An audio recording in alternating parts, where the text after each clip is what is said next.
Hey, good evening and welcome, fellow babies. It's the Shills doing Ukraine update, and our man from Ukraine is just a little delayed tonight. Starsky isn't quite here yet, but, you know, we're a bunch of blabbermouths and whatnot, and we'll carry you through until he's here, no worries. So we will do introductions tonight. What the hell? And I think Aimee is going to do them for us. How's it going, Aimee? Hey, good. Thank you very much. We have had a great time. Looking forward to tonight to see what updates we can come up with. And hopefully everybody will be able to come and talk about what's happening. And hopefully we'll get some good news. And so let's hope for that. So I'm going to get started right around the room. Thank you very much. And I'm going to start out with DKG Custom. DKG, how are you? Hello from Europe, and welcome to the world first international. It's the Eurovision War Contest. Russia, new point. Hello, everybody. Yeah, I'm all right. Who's next? There you go. Well, thank you very much. That was brilliant. So I loved it. Thank you. Next up, we have Fallacy Dave. Dave, how are you? I'm pretty sure he doesn't even practice those. He just turns up. Just Hey, open a dictionary. Oh yeah, sorry. Yeah, I'm great. Good. How are you, Aimee? I am great. Thank you. Doing very well. Had a great week. Wonderful. Thank you. Thank you very much. So it's gone well. And it's funny. I don't know how he does them, but hopefully he'll be able to teach us someday what he's doing. So thank you very much. Learn my secrets, you will. That's right. It's all about balancing the ingestion of alcohol and lack of sleep. Brings it right out of you. It's definitely lack of sleep. I'm only taking my first sip, and I'm going to enjoy it. Okay, well there we go. Sleep deprivation, step 1. So perfect. So and last but not least, we have Dick Dawson. Dick, how are you this evening? Good. I finally got time to make us a better standby. So, you know, the gang getting together, a little video there, made that yesterday and had some fun. And I'm in the middle of going through withdrawals right now, really, because my son's mom, who pops into town here and there and so on and so forth to have visits with him, has a bit of an extended visit going on with him right now due to summer break. And I'm not used to him being gone this much. So I'm at that point where, you know, I'm looking for cobwebs just because I need something to do. I'm not used to this much time. It's weird. It is weird, yeah. Yeah, especially when you don't have anything going on. That makes it harder when they go like that. So yeah, I mean, you and your side there, Aimee. Yours is doing a little summer schooling and whatnot. So you've got more of a balanced thing where you got a little bit of time away and then your usual routine and whatnot. But mine's just, you know, withdrawals. It's just instant. He's not there. He's not there at all. See, like where I just, you know, I'm on a schedule too. Sometimes I'm worse than he is as far as scheduling goes. But yes, so I'm on a schedule. He just finished his last day today. So he's home. He's home now. So that's and cool. that's part of the schedule. Yeah. So he finished his summer school session. He goes back on the 29th, I believe, to regular school year. So yeah. So we have a schedule, and I know right at around 1:30, 1:45 that he'll be coming home. And so I do. And then the same as during the school year. So there's always routine. So it's hard when they throw it off with like extended stays and definitely coming up. Yeah. You're not used to it, right? You know, for sure. There was a headline I read just before we went live, so we are on topic here. It was reported just a few hours ago that Russian forces launched missile attacks on northern Ukraine. At least 6 missiles hit the outskirts of the Ukrainian capital, Kyiv, wounding 15 people, officials are saying. Yikes. Yeah, here, I can actually... where's the button here? Here, I can actually bring this up a bit. See? There's Oh, excellent. This will be good to see. Yeah, hold on. Maybe I got to get us out of the way, though. Oh, yeah. My Yeah, big old okay. face is right in the way. Yeah, Sorry there about we go. that. All right. Yeah. I just couldn't find the right button. I hit that one for some reason. Not helpful. But we'll bring it in here. So Russian forces have launched a missile attack on the Kyiv area for the first time in weeks and pounded the northern Chernihiv. Aimee, yeah, should you be reading this?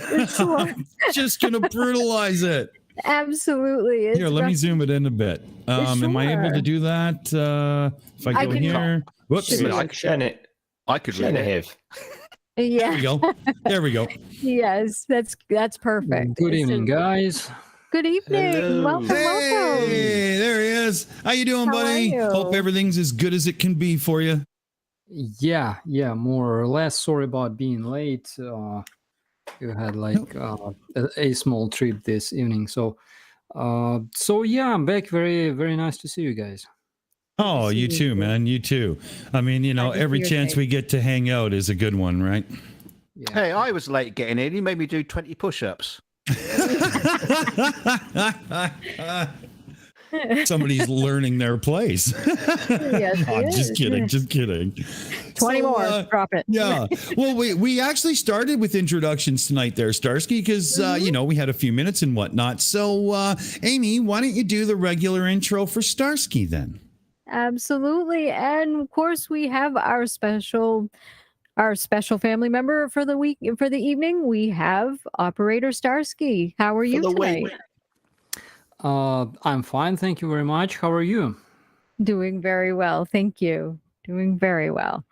It's Glad we could make it and you're safe. So yeah, it's such an like we've gone through this in pre-show chats, everybody listening, like, Starsky and shows up, and normally what you do when your friends show up into the meets pre-show, you're like, hey, how's it going, buddy? What's happening? And that's almost inappropriate to ask Starsky because right. lots is happening and there's huge amounts going on and it's horrible, right? So, you always feel like you have to qualify it, like on a personal level. How you doing, buddy? Like somehow, right? It's fucked up though. Starsky knows what we mean though. It's just fucked up. I gotta tell you this. So on the West, whenever you ask somebody like, how are you? The answer will be like, I'm fine, thanks. In 99% cases. In Ukraine, if you ask somebody, how are you? This person will go, oh, I have problem with my wife and my kids, and yesterday I've been to my job and I met that crazy dude and the weather sucked.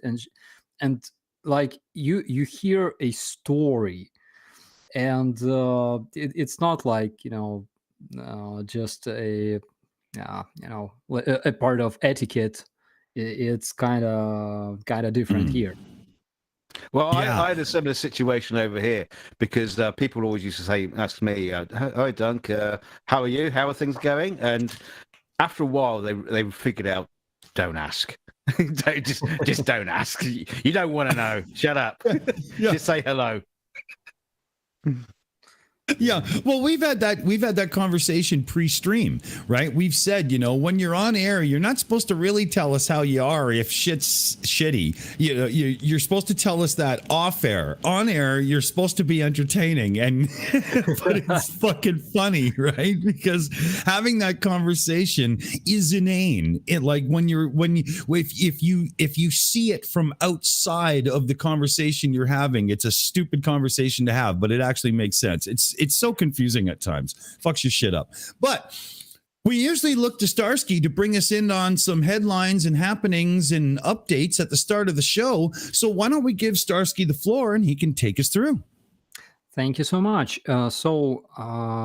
Today we've had like 5 missile strike alarms all over Ukraine since night. I would say we had a bunch in the morning. A lot of missile strikes were conducted in Kropivnitsky and Mykolaiv. We also have information that the city of Bakhmut, which is very close to the front lines currently, was hit, unfortunately, as well. What Russians are preparing at this point is they are trying to have this so-called referendum in Kherson and other occupied territories. So as we remember, this whole shit started as quote-unquote liberation operation. They claim they want to liberate Donbass, and now we can see that they are annexing territories, which was also announced, I would say, by Lavrov. And probably they will try to have this referendum in the nearest future, as soon as possible, obviously. Basically, how it looks like completely like in 2014 when they brought their troops to Crimea and Donbass, basically occupying those territories. Then they made people come to, those stations, specific stations for voting, and then they proclaimed that those territories are free and independent, and then they annexed them. So that happened to Crimea. The same is going to happen in the nearest future, according to Russians again, to those occupied territories. We're talking about Kherson, area of Mariupol, and Donbass. And so one of the I would say craziest news of today was that Russians have published a video about Russian soldier castrating Ukrainian prisoner, and currently we are trying to identify this man. I heard this was a headline I was going to bring up. I had a couple lined up. I always do, just in case anybody's late or whatever. I was doing the missile attacks when you showed up there, Starsky, and this whole castration thing that's coming, through the channels is, it should be an alert to all countries of the world on who we are dealing with. This is the kind of thing that we're used to from, like, the Bourne movies or something, not fucking reality. We are talking about a statewide terrorist organization called Russian Federation. That's all I can say. Yeah. I mean, there's literally no difference between Russia and ISIS at this point. Starsky, just like I said, run right into that sword, Putin. Run. Remember? Yeah.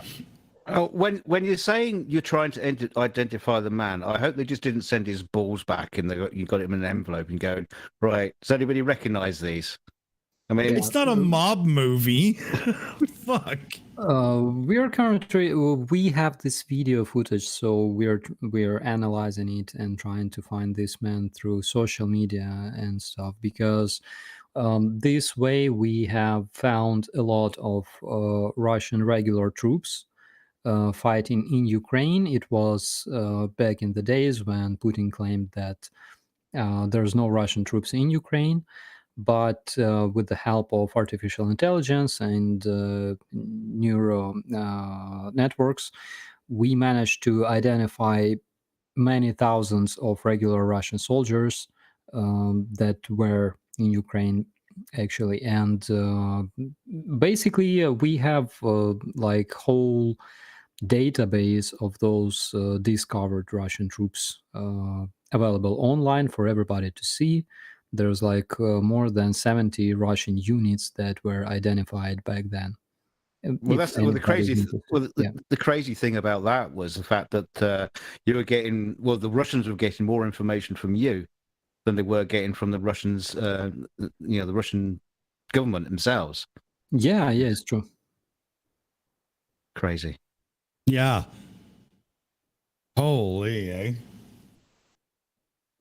What? The with social media, it's too bad. You would assume we would have better metrics to gauge the overall public reaction to things, but it only seems to ever apply to like celebrities and stuff. It's too bad. But I would imagine if it was quantifiable, you could literally just show Russia the numbers and say, look at how much of the world dislikes you right now. It's very easy to see that no matter what happens, you will fail. Yeah, it's true. However, there's still a lot of people who kind of watch Russian TV or read Russian bullshit media, and they are convinced that it's quite opposite, that Ukraine is losing and everybody supports Russia and stuff like that. That's one of the reasons why I asked people to send me photos and videos of supporting Ukraine from their tangibility, country. Right? Currently I have like 5,000 letters.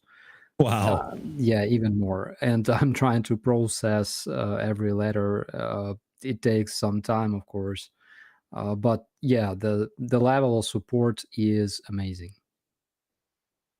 Very cool. Very cool. We were talking about the missile strikes and whatnot there.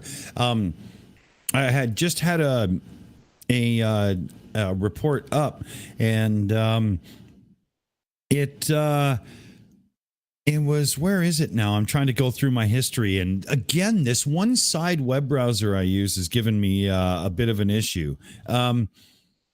It was on Kyiv, on the Kyiv area, it for the first time in weeks, and pounded the northern.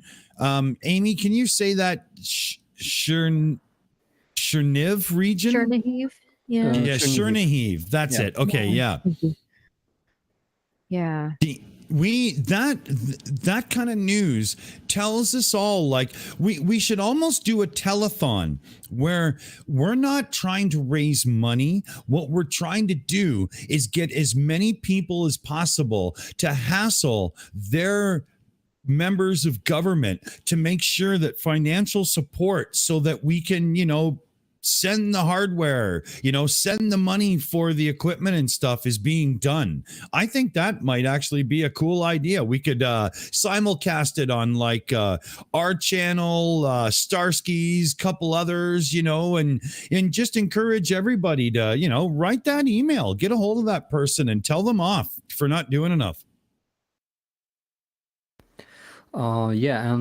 Today also 3 missiles hit the area of Hostomel, not far from where I was. And also today we have a news that Russians went into a massive advance near Donetsk. It's near north of Avdiivka, near Pisky and Krasnohorivka. And they attempted to perform an advance in that direction, but fortunately we have deflected their attack, and they had to retreat, which is good news. Well, isn't there kind of like a strong push from Ukraine at the minute into the south region as well? I mean, it's like your forces are already strong around that region, so maybe they were trying to surround you, get behind you. I don't know. They have to choose between Kherson and Donetsk, because currently they don't have enough troops. So yesterday I talked to one of my guys. I'm gonna make a video with him tomorrow, and he returned from Rubizhne. He was actually wounded in Rubizhne, and he said that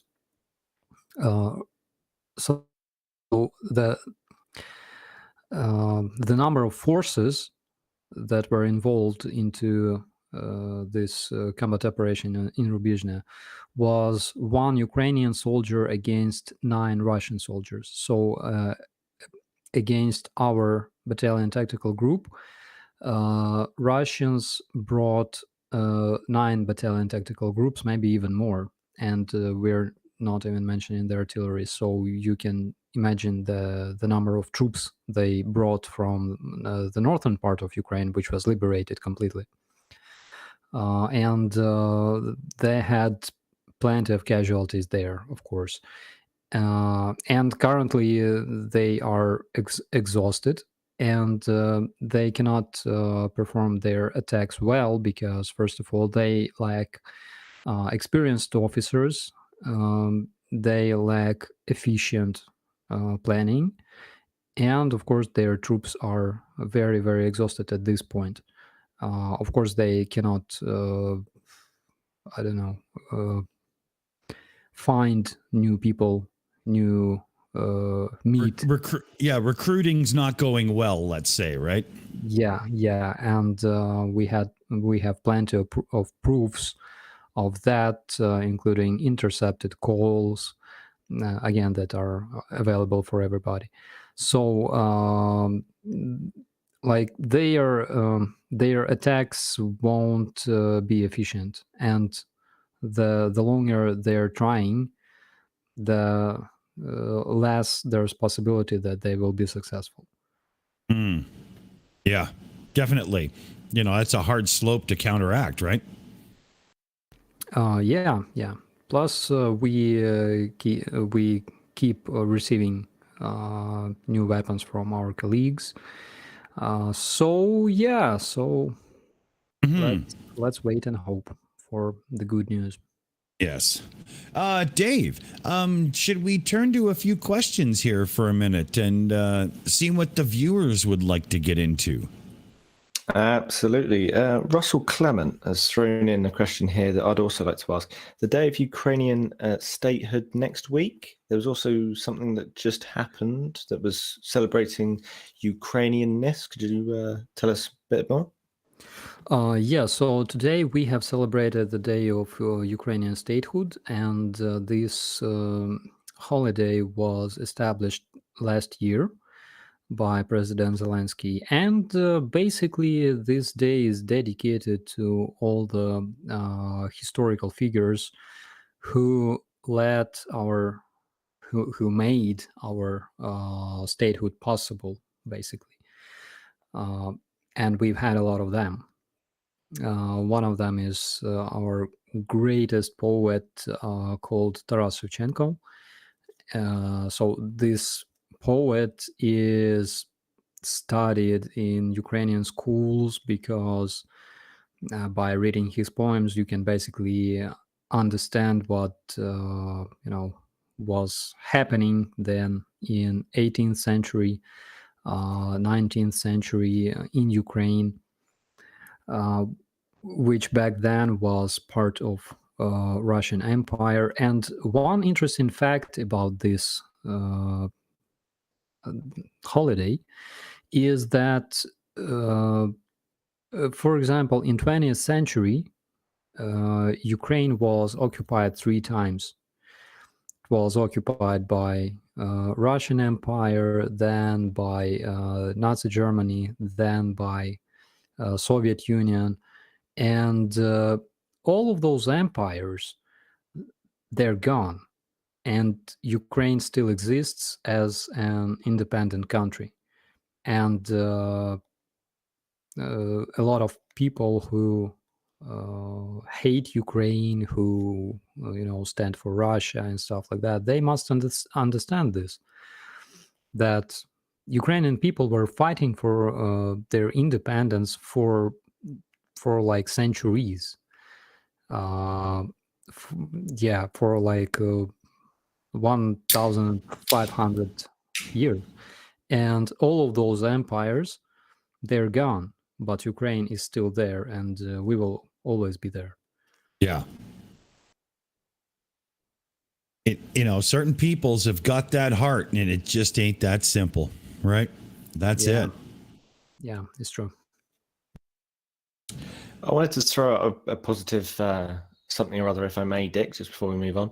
The US has claimed 75,000 Russian deaths. Can you confirm that? I don't believe that we're talking about 75,000 deaths. I think that they mean like casualties in general, because Okay. according to Western intelligence, like intelligence of the UK, of the United States, Russians have lost probably around 16,000 men dead, but the number of wounded is usually much higher. Like in case of Russians, it's 3 to maybe 4 times higher than the number of wounded. So maybe he means that number. Interesting fact is that in Ukraine, the number of killed to wounded is 1 to 8, 1 to 9. It's because we have more efficient combat medicine, basically. Yeah, we talked about that before. The in the field medicine and the superiority of one versus the other, and what a benefit that is to yourselves. It's huge.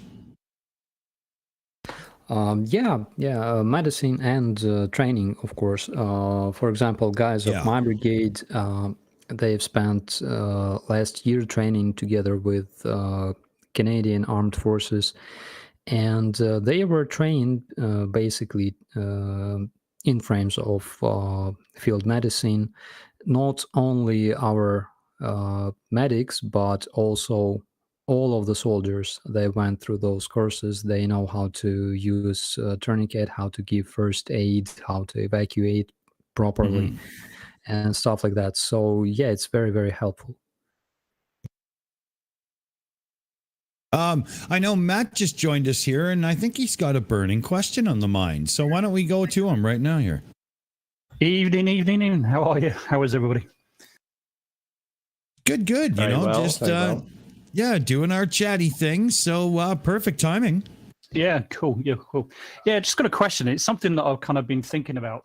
I mean, more or less since the start, really, since the 24th. And it's, do you think that the invasion of Ukraine by Russia is more of a Putin thing than a Russian thing? Because if you look back at Putin's history, during the collapse of the Soviet Union and what actually happened and his feelings towards that and how he was actually treated. Because if you look at the invasion of Ukraine from a strategic point of view, and if you look at the whole map of Europe, it doesn't seem to offer that much in terms of a strategic advantage against NATO, to be perfectly honest with you. I mean, I can understand there's resources and various things like that, but so do you think it might be a personal thing to Putin rather than really a Russian advantage of any description? Putin is called a dickhead for like 8 years all around the world. So probably it's personal. On the other hand, and I think any Ukrainian can confirm that. So in the times of Soviet Union, Russians were, it was popular to be Russian, basically. Right. So if you spoke Ukrainian or Belarusian language or, I don't know, Kazakh language, you would be like, they would laugh at you, and they would consider you a like low level, like Untermensch, Yeah. And that's why it was so popular to be Russian. That's why people would change their last names and stuff in order not to be so low in the society. So that's basically the reason why we have a lot of Russian speaking people nowadays, because it went through generations. And basically it was very, very racist. So when Russians occupied Asian country, their Asian republics, they even switched their alphabet to Cyrillics. And of course, Russian language was like, regardless of your country, Russian language was your state language. So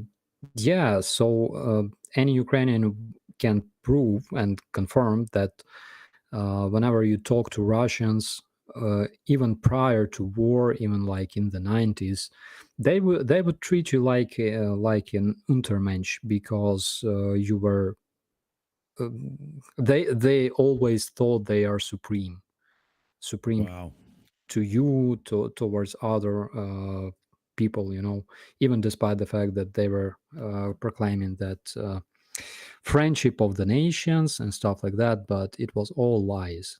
Of course, everybody knows that. So that's one of interesting things about this thing. So it would be a privilege for you to live or to work in Moscow, or to marry somebody from Russia, because you would have opportunity to go and live there and stuff like that. Wow. It amazes me. The human race never fails to create groups and a hierarchy, no matter where we are or who we are. There's always a need to make sure there's a ladder with a few on top. Always. Yeah, you said it, boss. It's true. Plus, that's one of the reasons why Russian nation in general doesn't give a damn about international legislation, about United Nations and stuff like that. You will always find a bunch of people who will say, again, it's because they rewrite their history a lot, but they will say that Ukraine was always part of Russia, even despite the fact that Kiev is 1,500 years old and Moscow is only 600 years old. Yeah. Anyways, they will always say that Ukraine was part of Russia and Ukraine must return. They don't give a damn about all those policies about borders, like state borders that were confirmed by United Nations. And basically, why have we created United Nations? Because we had understanding after the World War II, we had understanding that we need a global security. Yes. That global security had to be improved. That's why we have created United Nations to regulate all the possible conflicts and stuff like that.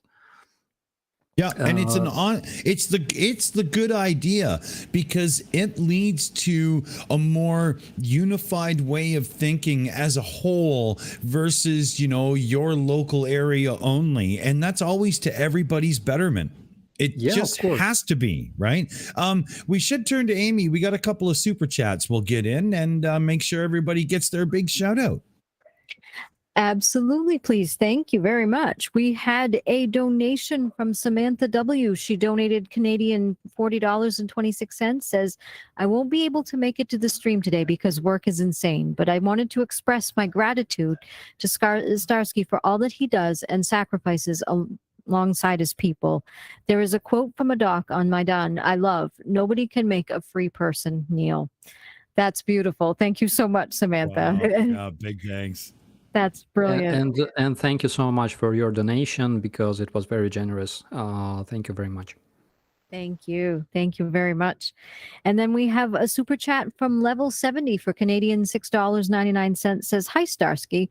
I heard Russia is transferring a lot of their troops from the east to the south to stop the Ukrainian counteroffensive. Is this confirmed? Yeah, it's confirmed. So we noticed 3 huge columns of troops coming from Donbass to Kherson. So you must understand that for Russians, it would be probably much wiser to bring more people to Kherson.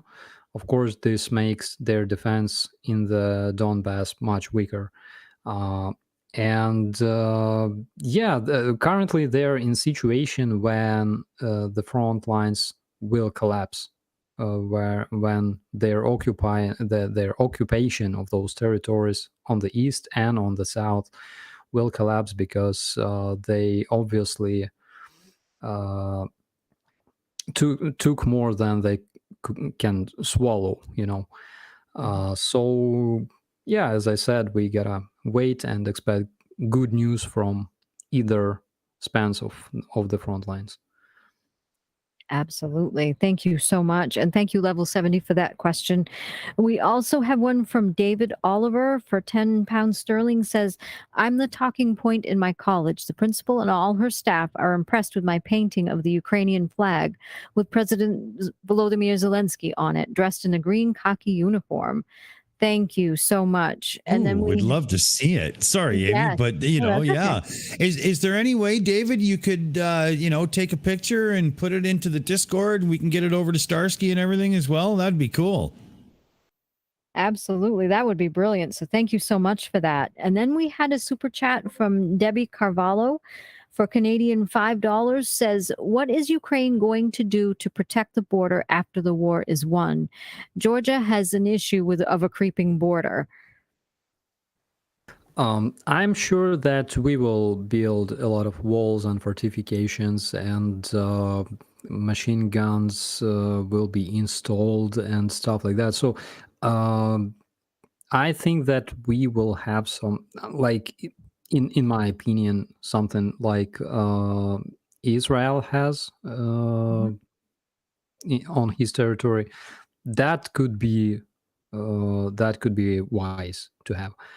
So they basically have a big wall, and there are, as far as I know, there are unmanned turrets that are remotely controlled. Probably something like that.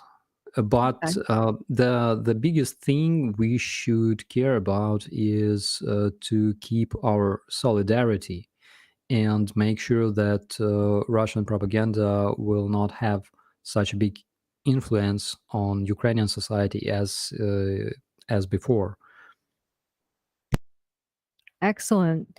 Thank you so much. And then the last thing I just needed to add was welcome Judy Whitehead to Shill Apprentice. Welcome to the family, and thank you so much. And thank you to Debbie Carvalho as well for the super chat and the question. Thank you so much for all of your support, everyone. Thank you very much. Big thanks, everybody, and welcome to the family, Judy. Love it. Thank you so much. We're going to get Dave in because we've got a couple other viewer questions we wanted to get to, and he's got some ready for us. Sure. Rodent, no last name. Do you think the Russians will do what the US did in Vietnam, declare victory, and then get the hell out? That would be kind of wise for Putin, because basically his people will believe whatever he says. So even if he loses, he can literally say, all right, we did our job, we have won and stuff, and GTFO. So I think that would be the wisest thing he can do. But of course, we must understand that our goal is to return 100% of our territories. So we don't care much about what he says. We're just working towards reaching our goals.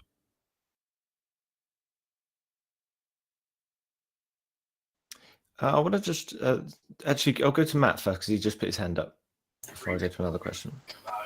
Oh, appreciate it. Thank you. Yeah, it's just about that point as well. I mean, I just want to make a point, and I've always said this, as I really strongly believe that even if Russia could occupy Ukraine, they could never really control it. They couldn't conquer it, because I think, any defending country or any defending countrymen that are fighting for their, for the very sovereignty in their own country are willing, even after occupation, to continue fighting for it. So he's got a problem on his hands. He's never really going to be able to control the territory of Ukraine. I mean, I don't know whether you agree with that at all, Starsky.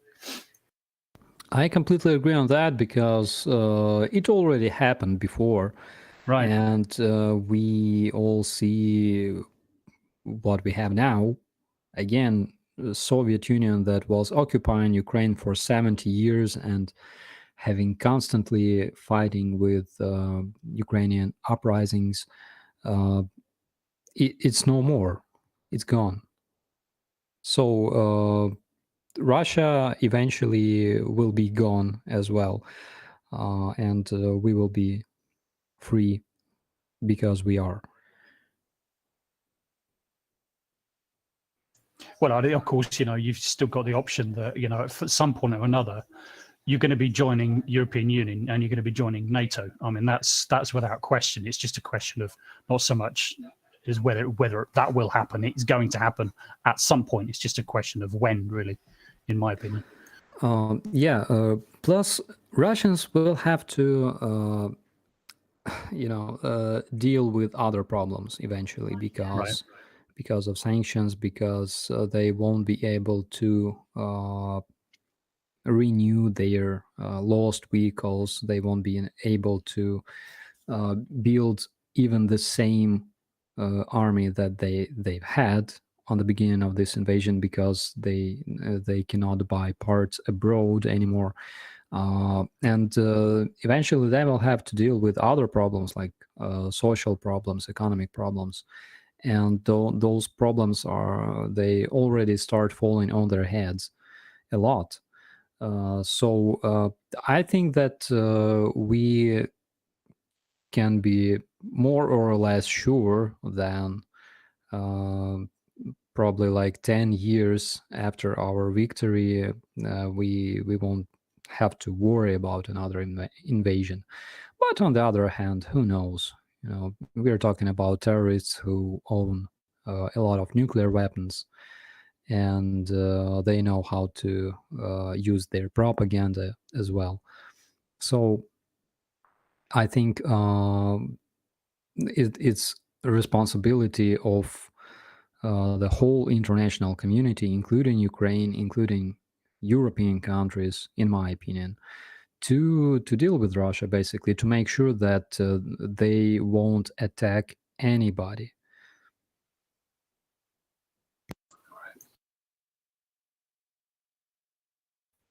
I could throw in another question there if Matt's done there. It is a bit half-baked, so just bear with me. What do you make of the idea that the war is a way for Russia and China to realize a new world order away from the US dollar being the world's reserve currency?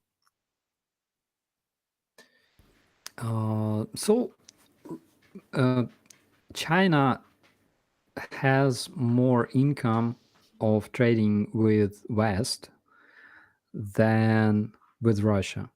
As far as I remember, China has something like $700 billion of income every year from trading with the West, and something like less than $100 billion from trading with Russia.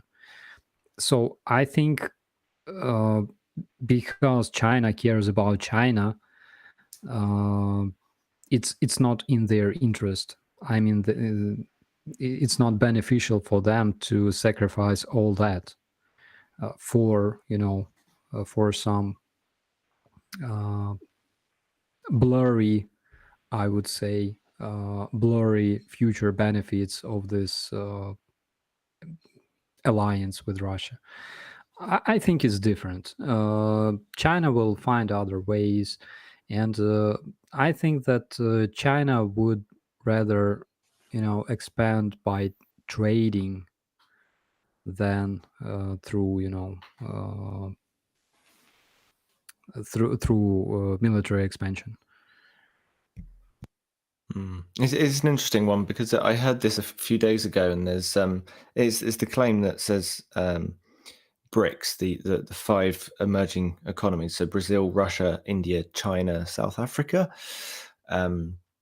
they have proposed a new international reserve currency to challenge the dollar. So Yeah, I'm not sure on. I haven't really looked into whether it's beneficial towards those particular people or not. I think a power grab sounds about right, but I need to know more about it, really.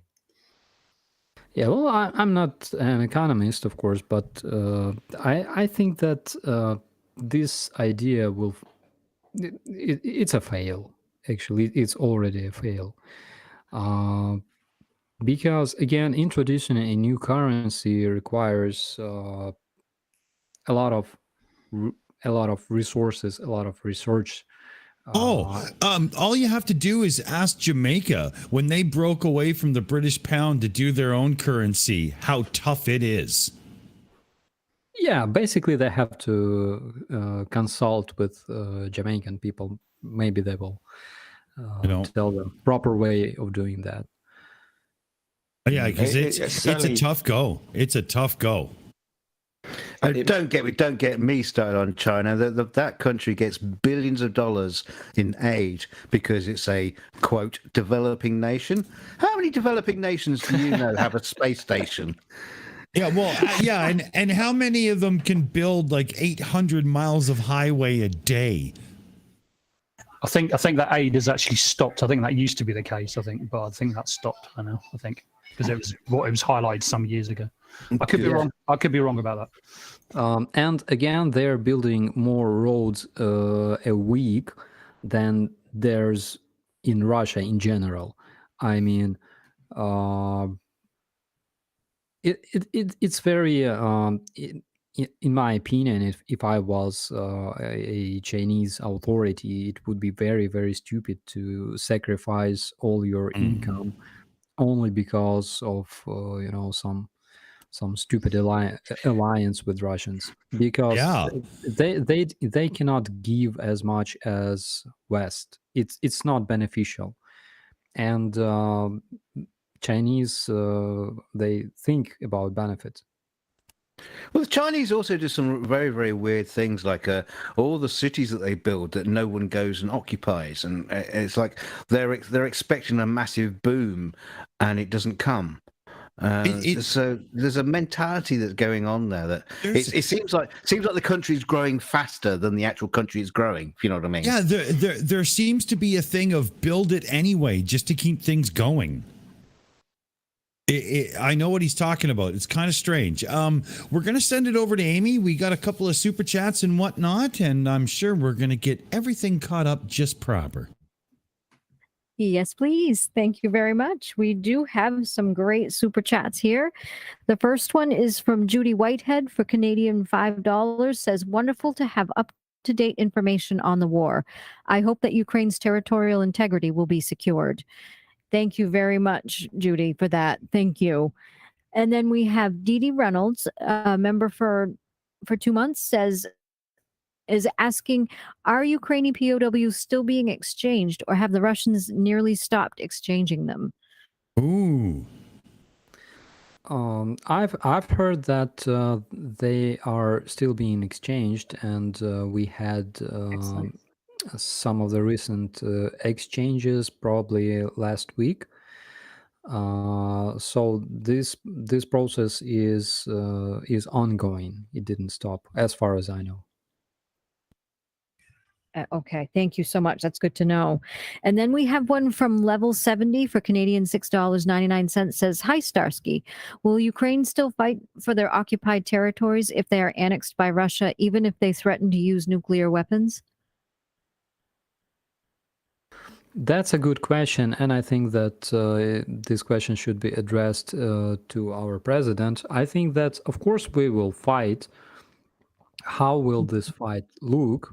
In this case, it's a different question, because in case we are threatened by nuclear weapons and stuff like that, it may cause a lot of casualties among civilian population.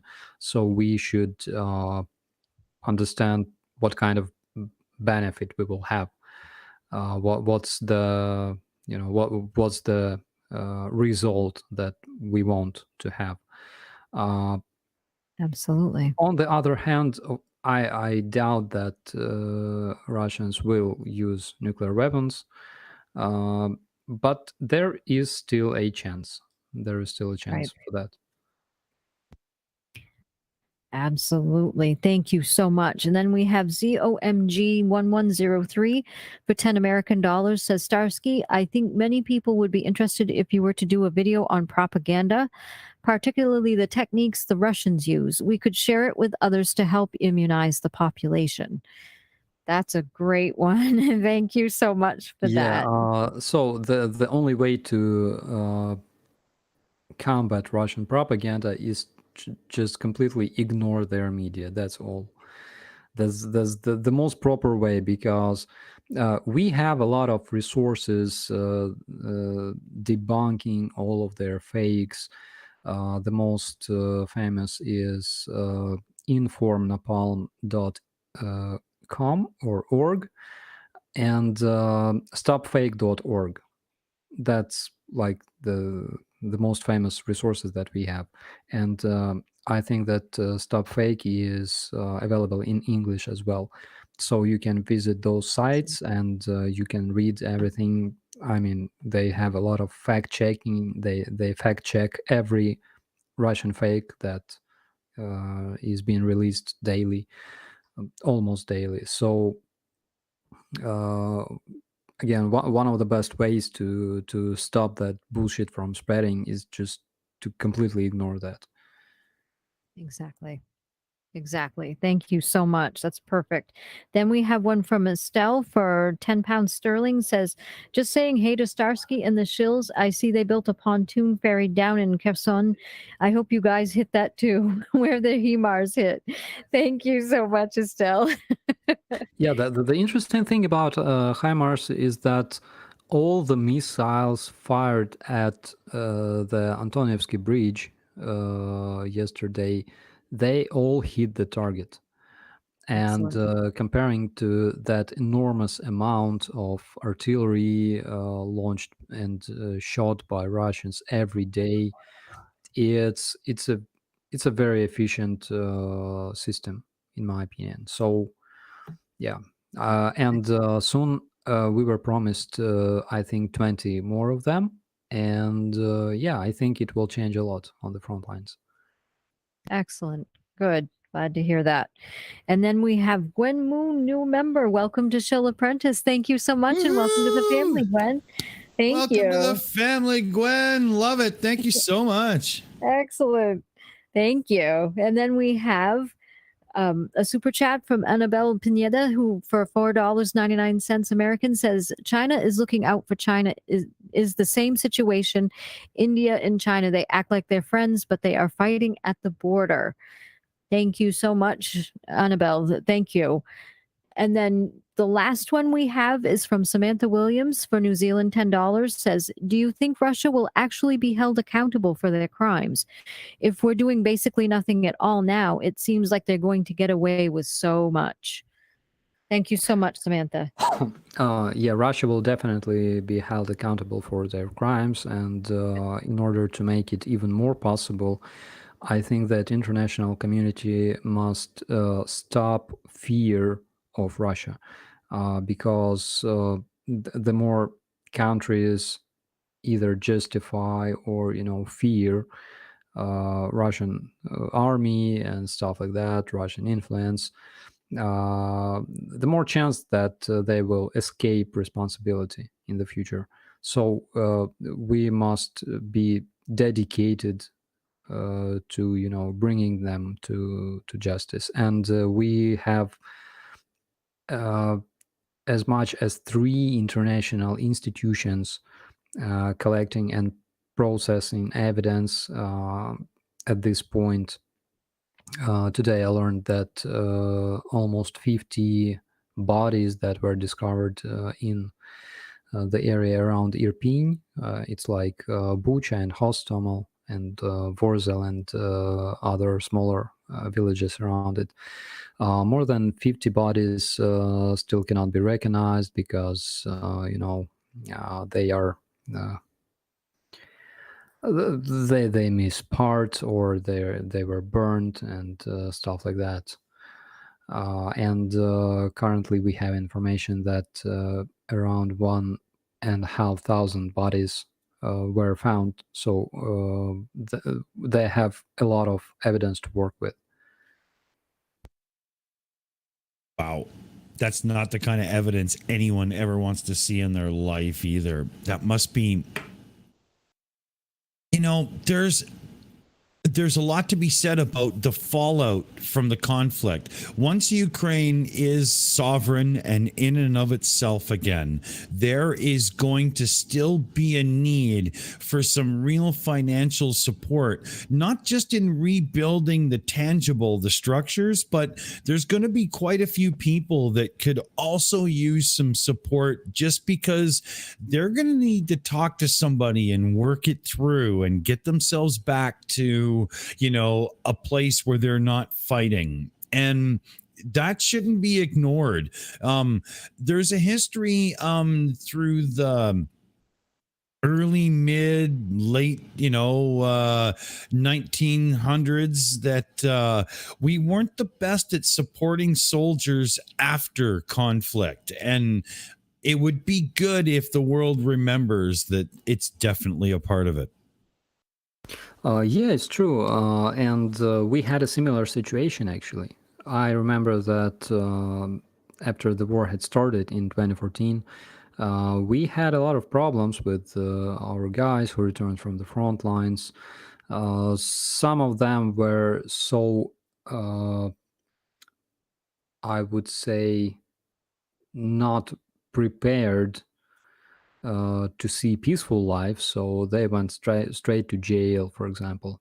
I have a book of the guys who were interviewed, and the book is called From Trench to Jail, which is very interesting. It tells stories about stories of those soldiers, and it's not like trying to justify what they did, but it tries to make people understand what was their reason, and yeah, of course, we have a lot of we already had a lot of people with different traumas, PTSD, and stuff like that.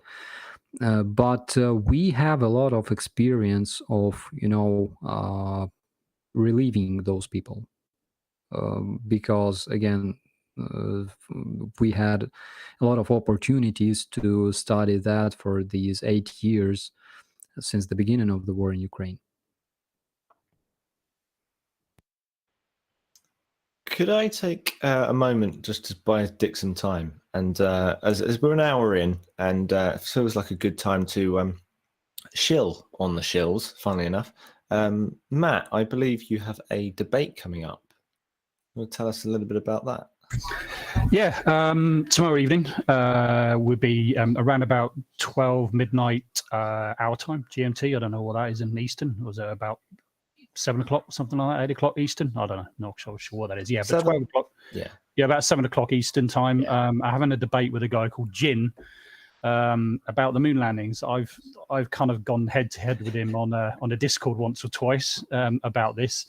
But it's kind of difficult on that Discord because you get other people chiming in and stuff like that. So I challenged him to a bit of a debate. So yeah, I'm going to have a debate with him about that tomorrow evening. So if you're interested in that kind of thing and conspiracies, and especially about the moon landings, then yeah, please join us if you're free. It would be fun if anything else. So yeah, looking forward to that. Actually, should be fun. Well, you don't mean a debate; you just mean an education. Well, hopefully, yeah. I mean, at the end of it, well, I hope not, because like I said, I've spoken to him many times before, and I don't think there's much he can teach me. I mean, as you'll know, people that know me, it's an interest of mine. I mean, I know a bit about it. I'm certainly not an expert. I mean, there's people out there in the community that know far more than I do. But I'm willing to sort of put myself forward to the live debate, and I don't know. It's not going to be so much a kind of like a win and lose. I think it's going to be more like a kind of just show some of the crap that comes about it, and then just sort of we can talk about it, and maybe I might learn a new conspiracy they might have come up with. So who knows? But there we go. But yeah, I'm looking forward to it. It should be fun. Yay! The reason I asked was because we do occasionally mention in the second hour, some quite fun stuff, and I'm so glad that Clapperjack and Starsky brought up the fake fighting videos the other week, because they're fucking hysterically funny. Yeah. God, that almost killed me, Dave. I laughed so hard. Oh God! And I just wanted to know, because there's a running theme every week with the weekly update where Starsky says, "Oh yeah, that thing that Russia did, yeah, actually it was the Ukrainians." And now we're starting to learn that actually it's the Ukrainians that propped up Russia. Do you think that's the case for the space race and the space program as well? Is there quite a big Ukrainian sort of engineering background there? Does that make sense? Yeah, because all the space program was chiefed and ruled by Ukrainian engineer Korolev. And That's right. Yep. Yeah, and the interesting thing about Korolev is that actually he was arrested. Whoa, really? Before becoming a chief space engineer for Soviet space program. That's right. He was arrested and he spent quite some time in a Russian gulag, that Russian camp for prisoners. He actually had his jaw broken during the interrogation with Russian NKVD. And he had a lot of issues with that. You can even see that on his pictures. So yeah, and he was Ukrainian. Actually, he was from Ukrainian city of Zhytomyr. I've been to Zhytomyr. There's this museum dedicated to Korolev and to Soviet space program, and there's actually a lot of interesting things there. So yeah, that's one of the interesting facts about Ukrainians in all this story. I did not know that. The only thing I can add is that the biggest achievement, of course, is that Korolev managed to launch a Russian person into space. But the biggest downside is that he only launched one. I mean, Yeah, and he went voluntarily. yeah.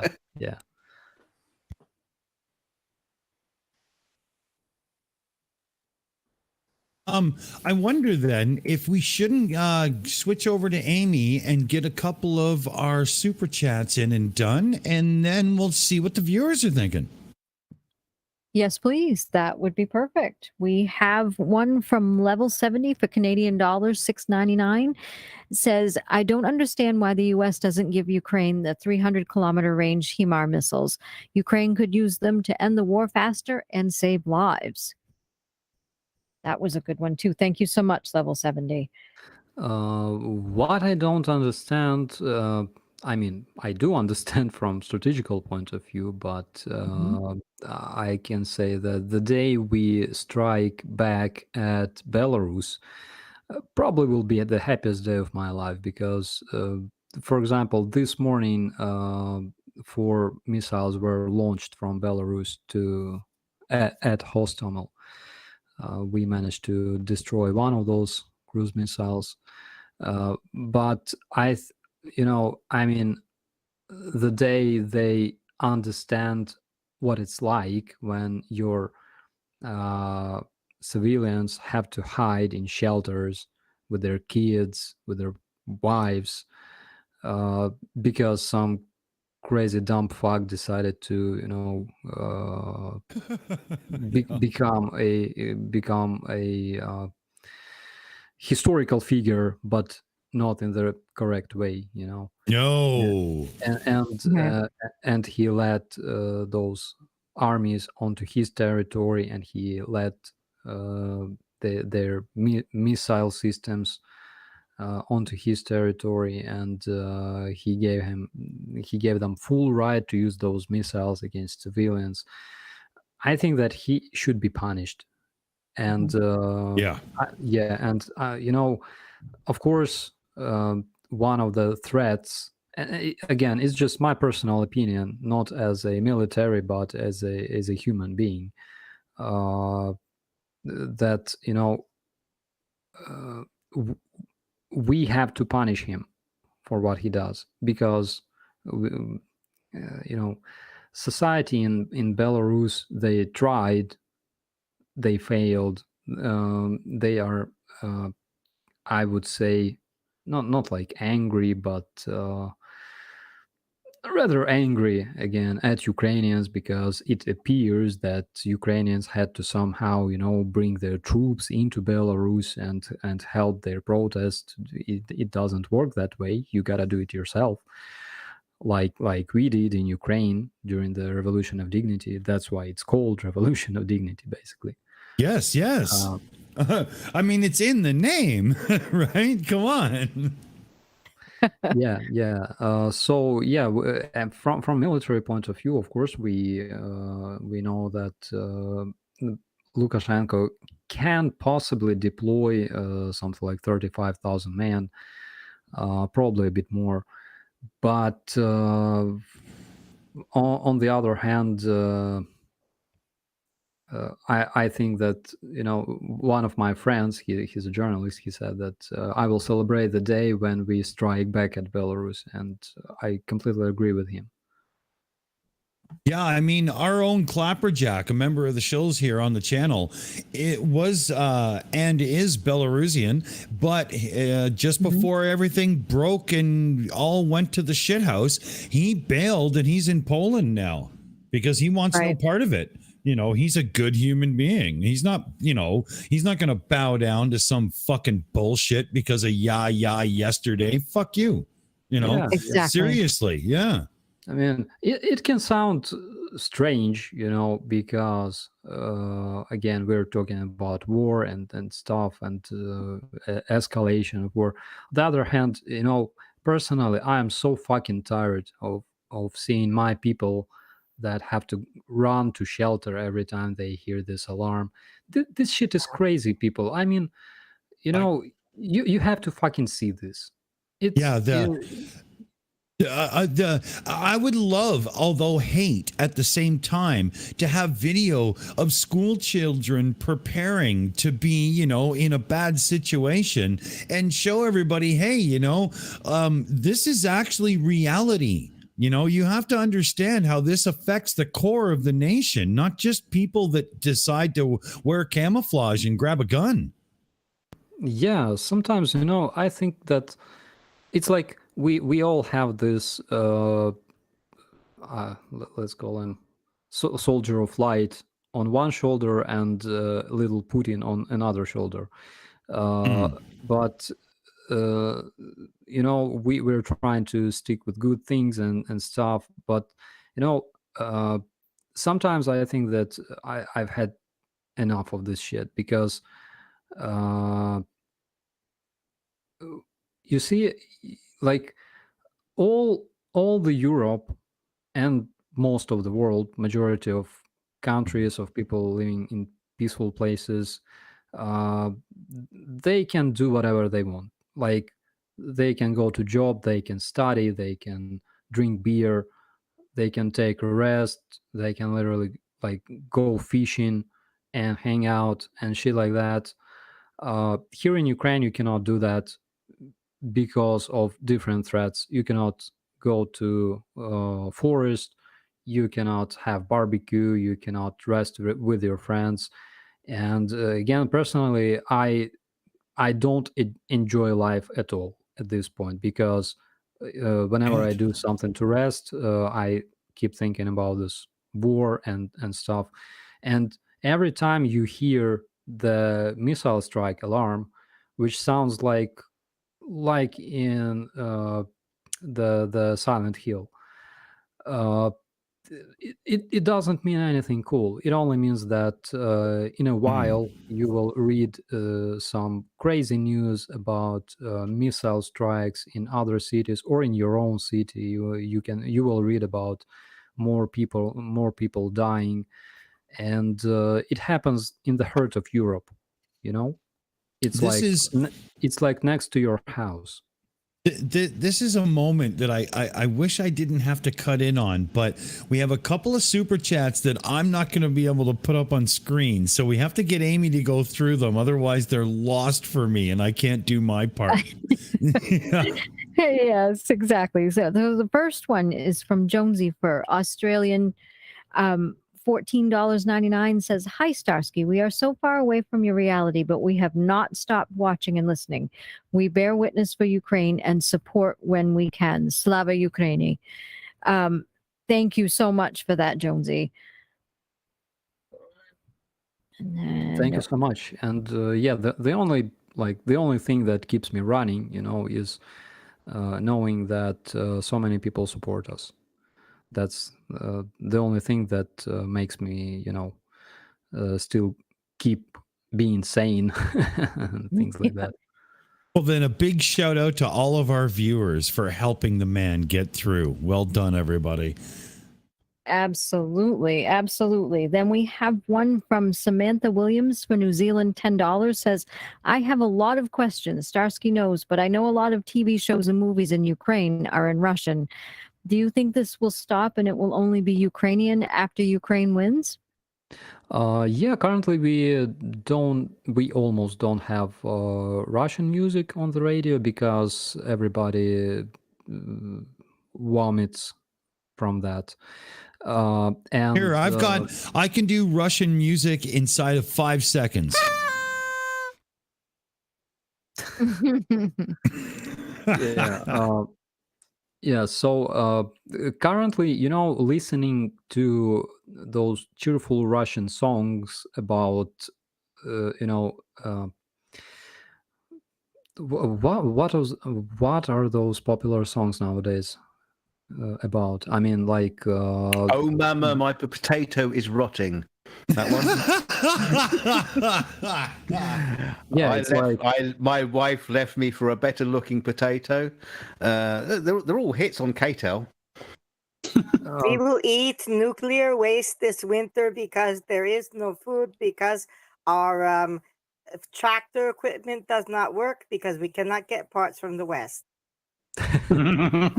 yeah. So in general, their like music is the same as anywhere else. So they're singing about drinking, having a lot of sex, and like hanging out and shit like that.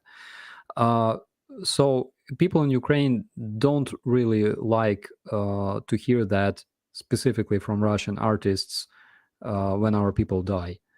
And yeah, that's one of the reasons why Russian music disappeared from Ukrainian radio stations. And I think it's a good sign. Awesome. Thank you so much. Then we have a super chat from Margaret Gow for Canadian $13.99. There is no message, but if you want to have one highlighted and have it read out, please let us know and we will do that for you. Thank you so much. And then we have one from Mr. Hominoid for welcome to.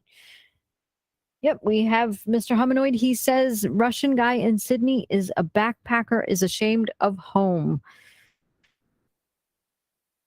Thank you so much for that one. And then we have Level 70 for Canadian $13.99, says, "Starsky, I heard there may be a second front opening up in Chechnya soon. Kazakhstan is also moving away from Russia. That would force the Russians to recall some of their forces." It may be possible, but I think that it's not gonna happen anytime soon, unfortunately. Okay. Plus, Kadyrov is Putin's most dedicated dog, and or pet. So yeah, so basically we all know his story, and I don't think that it's gonna happen anytime soon, unfortunately. But it would be great. I believe that sooner or later, Chechnya will become free, just like Ukraine, and those brave Chechen people who fight together with Ukrainians against Russian aggression, they will return to their homes. Yeah, he's a very loyal dog on a very short leash, right? Isn't he? You know, very much so. He's a Absolutely. poodle. Yeah, pretty much. There we go. And then we also have Wojtek CYVR for Canadian $10 says, I hear you, Starsky. You have to stay strong and not allow evil to win. Slava Ukraini. That's true, and bro, I thank you so much for this commentary, because we have to remind ourselves to about this thing that we are not fighting a dragon to become this dragon.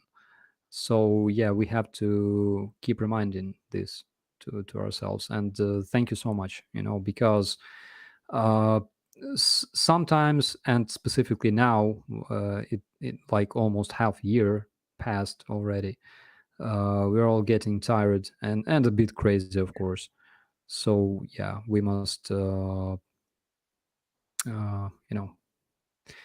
encouragement is huge now, because this is where you need the push from others, right? This is like you can think of it in many ways. An analogy would be you're a band on the road, you're doing some shows, you're getting a little bit tired, but people are digging what you're doing, and so you keep going and you push through, because being a professional musician is not all glitz and glamour like people really think it is. But I know there's no fighting or anything, but it's the same kind of thing. Encouragement from the outside makes it, a little bit easier to get up in the morning, right?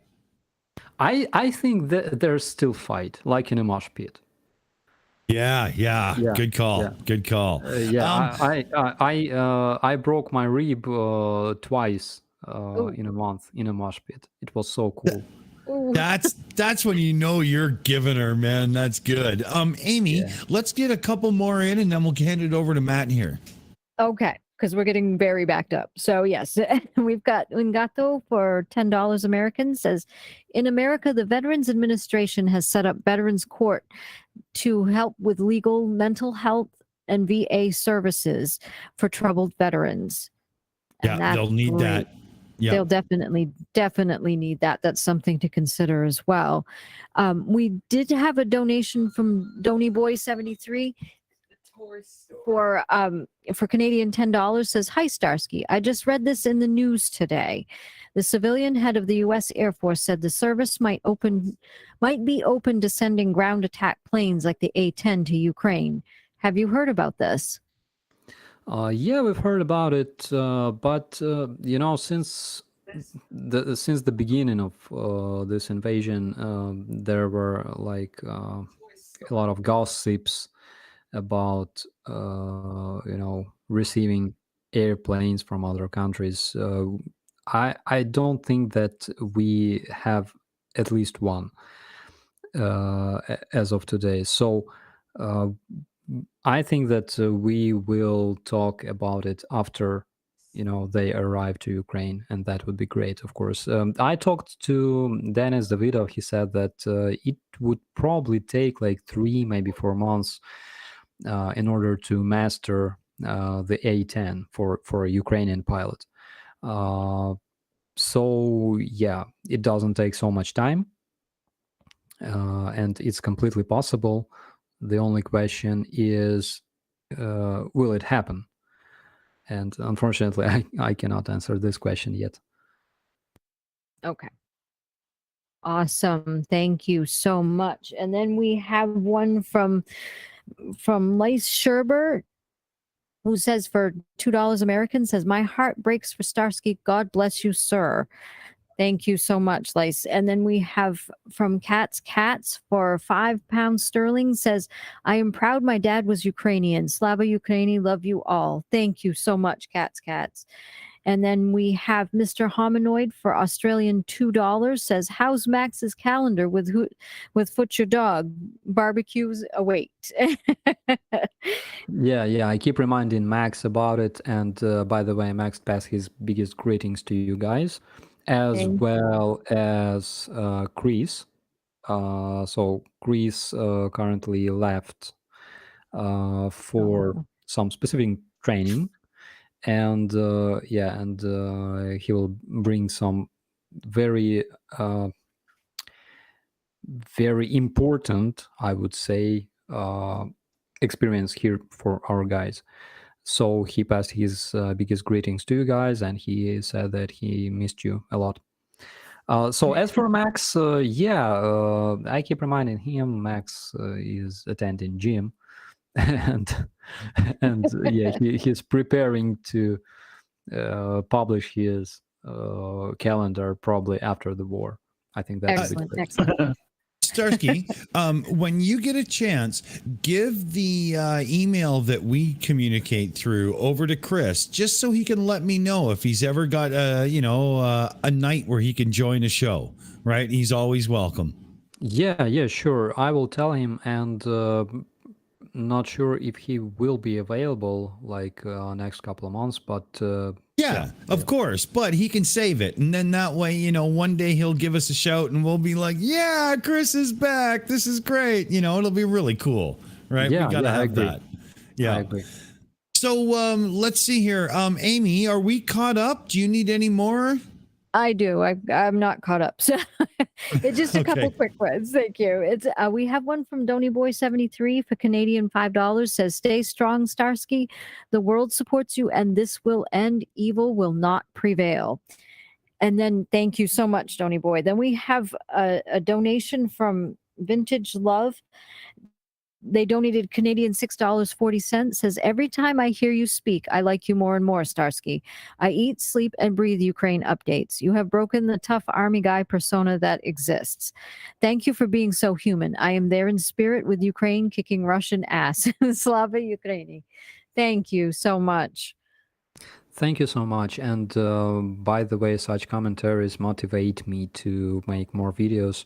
Unfortunately, I have like overwhelming tasks nowadays, but I will try to make more frequent updates because it's important, because people want to know what happens. This is my promise, and if I fail my promise, you can beat me with the stick.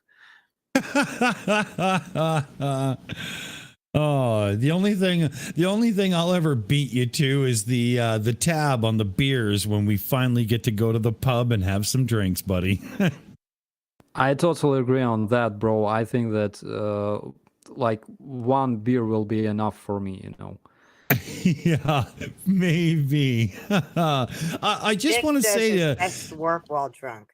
Yeah. Well, sometimes. But all night we've been having this nightmarish issue with the pop-ups for super chats and stuff. Finally, it's working here. Vintage Love donated Canadian $6.40. There, it's popped up on the screen now, and I can finally do it. So as we're chatting over the next couple of minutes, I'm going to give a big pop-up to the others that donated, because that's how it's supposed to work. Thank the Lord that in 2022 we have technology that just might work now and then. Is that too much to ask? Fuck, Yeah, come on, Streamlabs, come on. Yeah. Anyway, I'm interrupting. I think, Aimee, are we caught up? I believe so. We just got one in. It's just one. So it's Mr. Hominoid for Australian $2 says, "Australian flag on UA speeds for Max holding a beer." Thank you so much. Good shout, man. Oh, yeah. Good one. Awesome. Okay, so let's send it, because I think Dave has a couple of questions we could dig into, and I'm sure he's ready to go. Oh, Matt. Sorry. Yep, Matt. I'm on my other screens, and I have nothing in front of me, and I don't know what's going on because I'm doing the other pop-up. Sorry. Good call, guys. Let me just check. Matt, you had a question, right? Yeah? Yeah. Thank you. Next. Move on. So anyway, No, it's more of a statement. It's more of a kind of a rewind as to what Starsky was saying earlier on, and it's something that we often forget. I mean, as we know, you know, there's been a lot of volunteers from Canada, the United States, and the UK, and an awful lot from Poland. There's been volunteers coming in and helping Ukraine fight. But in the most part, you know, those people will probably get to go home to their families and things like that. But what you understand is that when you're fighting for your own country, for your region, your town, your village, your actual home, you know, these guys don't get to go home. So you can, I mean, sometimes they might get a little bit of leave and things like that, but they have to stay there and they have to continue doing what they do. So I think, you know, continuously encouraging people, and I hope, you know, a lot of this, what we yet say, gets fed through, is quite important, because they can't go home. They are home. You know, they're fighting for their very families and villages and what have you. So really, that's all I wanted to say. But it was kind of that moment that passed a little bit. So I hope it doesn't sound a bit out of place. That's all I wanted to say. Well, can I add to that as well? Because you know, on a similar vein, because Starsky, earlier you were talking about the fact that you know, the international, you know, well, just everybody internationally have got to stop fearing Russia, and I think you guys have knocked the fucking fear out from Russia. True. You could, because you just show that, you know, some grown men can fight back and hold their own. But also, I think what's going to be interesting is once this war is over, I think a lot of guys from Ukraine will be, you know, being hired by all these international communities to talk and give lectures and teach other people on how to deal with Russian invasion and how to deal with basically just Russian warfare altogether. So everyone will be prepared, and this is not going to happen ever again. Just my thought. I agree on that. And again, on my previous channel, the one in Ukrainian, I was making videos dedicated to that for Ukrainians, for Ukrainian community, like what to do in case of war, where to hide in case of artillery attack or airstrike, and what's the difference between those two and stuff like that. Not sure if it will be valuable for international community right now. I mean, that's I gotta think about it. Yeah, absolutely. Sorry, I was just going to say, the interesting thing is nobody has seen Russia fighting since Afghanistan. Am I kind of like right in thinking that? Really? So like sounds right. Their first, well, their last major, like, you know, conflict, and they didn't do very well there, mind you. No one did, because Afghanistan is a strange place. But, you know, Ukraine is a European country. This is the first time we've seen them fighting in this kind of like, you know, outstretched urban environment, and the obviously the countryside. So it's more of a Western or European battle. And I think it's the first time we've seen them try to do that. And I think a lot of lessons have been learned. Unfortunately, I think a lot of lessons have been learned by the Russians as well, but let's hope not. Yeah, not as many. From this war, we can see clearly that artillery is a god of war. And the more you have it, the more advanced artillery you have is better. We can see that drones are still important, and they will be important in terms of conducting reconnaissance, in terms of coordinating artillery strikes, and stuff like that. And of course, in order to perform, you know, strike like airstrikes, we have a lot of lessons learned from this invasion. I think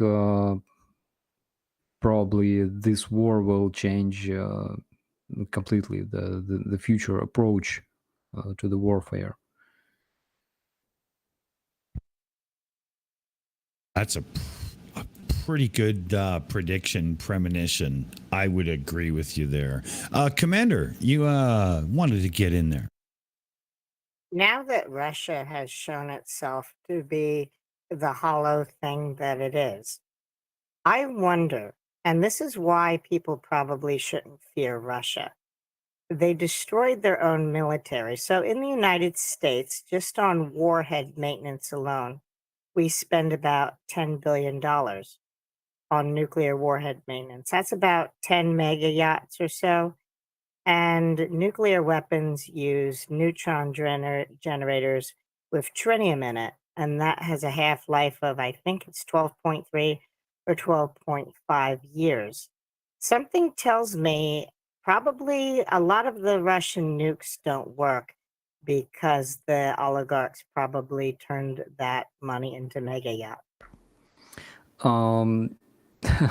This could be true because the amount the US spends for maintenance of their nuclear warheads is 1/6 of the annual Russian military budget. I mean, let's face it, it's an obscene amount of money. Yeah. No, it's sort of, we should be sort of like saying, oh, hooray for America for doing that. But at the same time, Jesus Christ, guys, come on. For just having the potential for blowing people up, and there's an obscene amount of money. Could be going to so much better things. I mean, you're talking about how drones have become very, very important in the Ukraine war. Now, the Americans have got a drone that cost $1 billion. That's just for a single drone. I mean, how many drones do you think you guys could buy with that amount of money? It's insane. Yeah, but that drone, and I think that we're talking about the Global Hawk, is very important for our war as well, because, for example, Global Hawk can his system, his reconnaissance potential can penetrate like 300 miles into the enemy territory, and those birds are working for Ukrainian army as well as of today, which is great. Shh! Don't tell anyone. Like everybody knows that. I mean, you can even see Global Hawk flying like on the flight radar. So. Oh, well, it's just not very good at hiding then. Yeah. Oh dear. Should we, I think at this point we can probably turn ourselves to Aimee, and it just seems to be one of those nights where Aimee gets a lot of floor time. Cool. I am. This is brilliant. You make us sound like a pole dancer. Hey. Okay, yeah. Well, I did say in the chat earlier, Aimee makes us all look better because struggling through all the pronunciations and whatnot from all the different locales and money locations and stuff, Aimee never even stutters. It's unbelievable. It still blows me away. And we've been doing this how long? You know? Thank you. And also, Aimee is a pole dancer. I'd like to see that. Thank you. Just saying. That voice, everybody wants to see it. I think I have a certain someone who might protest that. Yeah.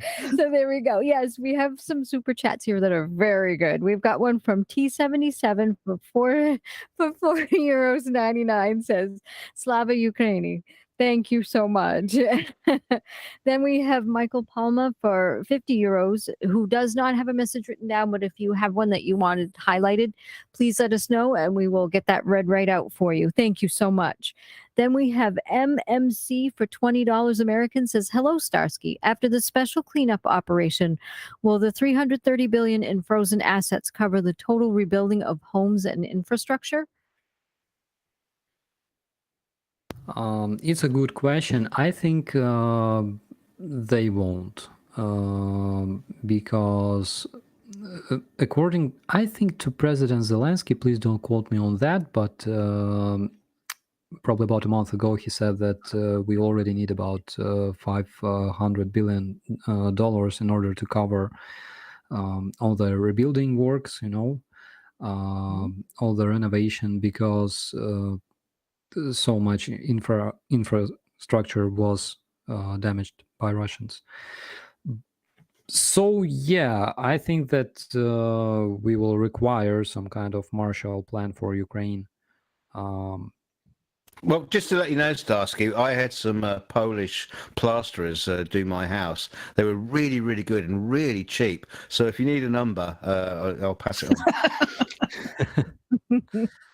Yeah, on the other hand, I think that there will be work for everybody in Ukraine after this war, because we will have a lot of budget, we will have a lot of workplaces, and I think that we won't have so many workers to do all that, in Ukraine. So we are open for everybody who wants to help after our victory. And yeah, we're looking forward to see a lot of people here in Ukraine. No Russians, though. Yeah. I was talking about people.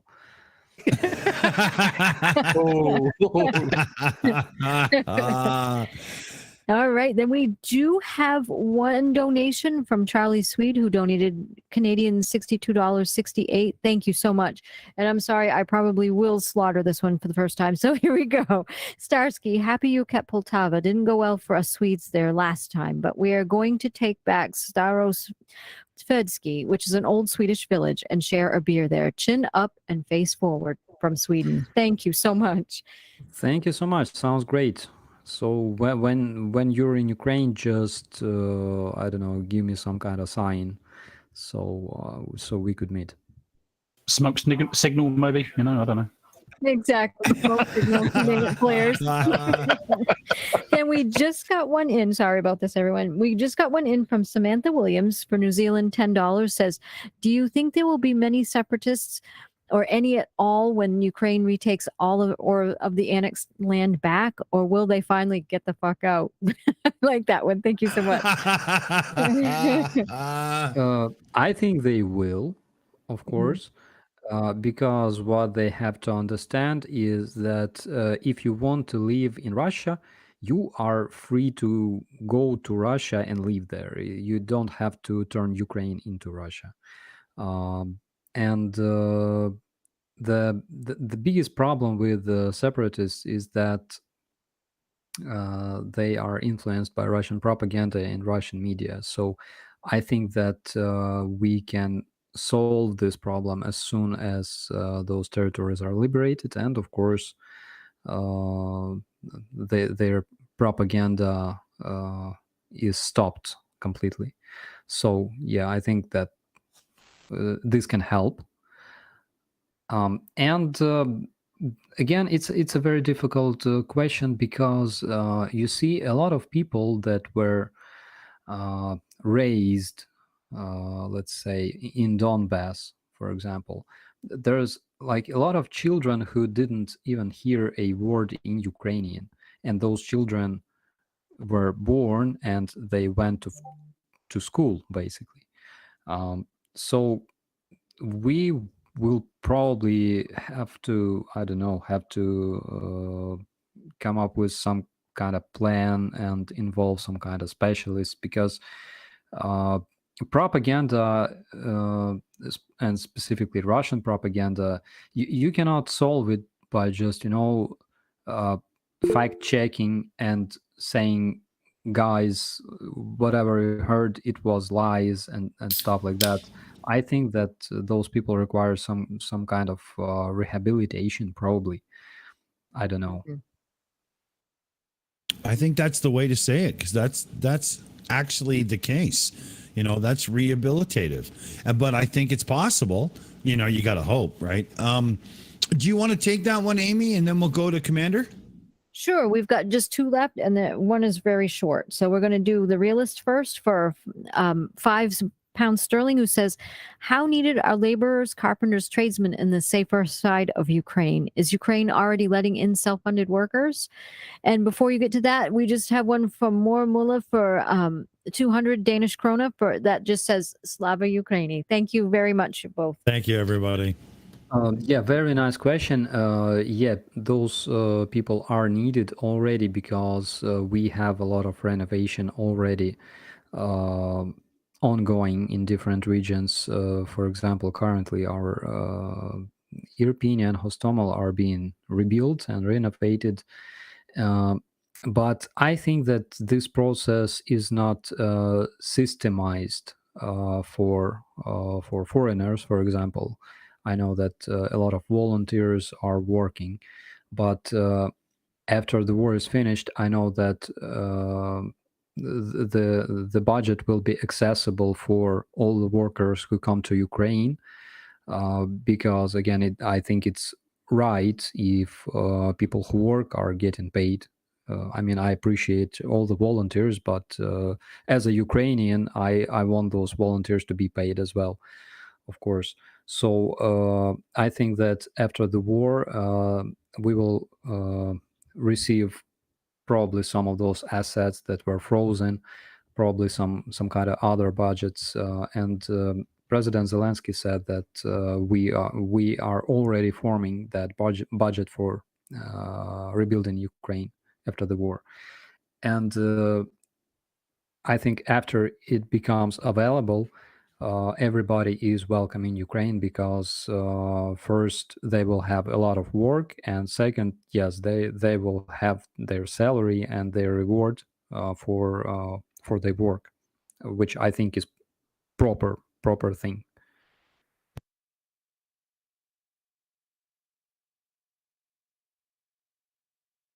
Commander, you got your hand up. But you got something to Operator say? Starsky, I do have a question. When Ukraine is learning about how to deal with the effects of Russian propaganda and deprogram people, will they share that? And I think it's important with the rest of the world. Let me put it to you this way. I do believe that for many, many years, if you look at a lot of the conspiracies here and people brainwashed by them, they're designed to get people to want to tear down that post-World War II order that kept Russia in check for so long. And the more and more I learn about the Russian propaganda, like how it works from Vlad Vexler, I think that's the name of the YouTuber, the more and more I see it. And I'm pretty sure in every Western country, there's this little enclave of, like I have the flat earther who is on my YouTube channel who thinks that Putin is a great guy and he's been debunked. But the propaganda is a problem all over the world. Yeah, of course we will share it, and we already do, because the best tools against Russian propaganda is fact checking, it's informational hygiene, and of course it's avoiding bullshit media on the first place. So of course we will always have like 6 or 7% people that are convinced they're they're right, they know the truth, and we basically cannot do anything with those people. Sometimes sometimes when I read commentaries from Russian supporters, I literally wanna wanna ask those guys if did they ever pass some kind of uh, IQ test before registering in the social media, because probably that will be a requirement in future. But anyways, I think that there will always be a small percent of people that cannot change their mind for different reasons. But on the other hand, that number is constant. So if you ever read about statistics, it's like between 6 and 14% of people are always like that.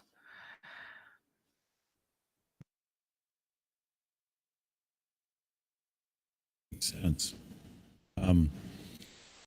Do we, Aimee, did you need to jump in at all? Because I think Dave's got a couple of questions we can pull from the chat for sure.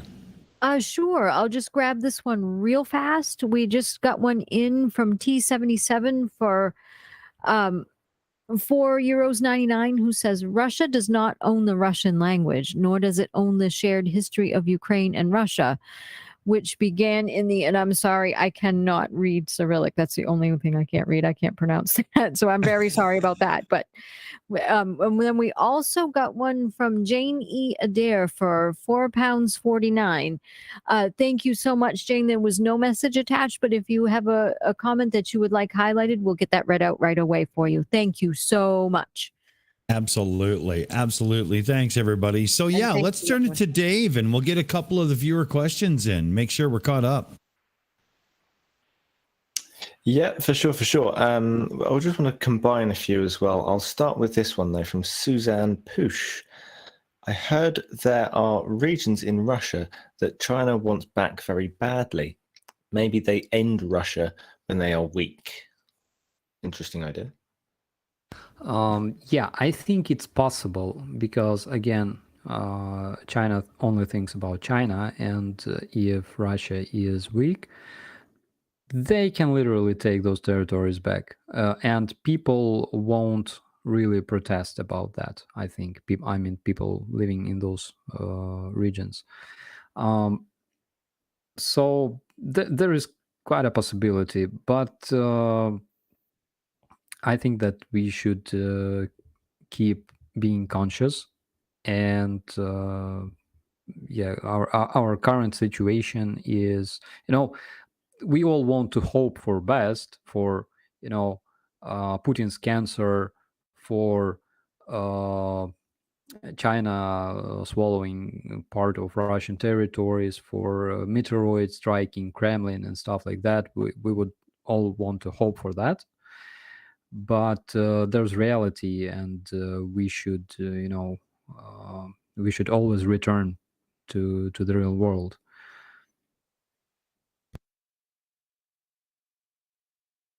At least 3 questions I'm going to combine here as to how people can help you in the real world. So Wombat says, does Starsky still want pictures of Ukrainian flags? I have like a dozen for him on Reddit, which is nice. And then the other ones were Julie Estorp, a regular here. Hello to you. Starsky, does your soldiers, or do your soldiers hear about much of the rest of the world supporting and standing by Ukraine and your soldiers? And then the last little bit was from M, I think they are.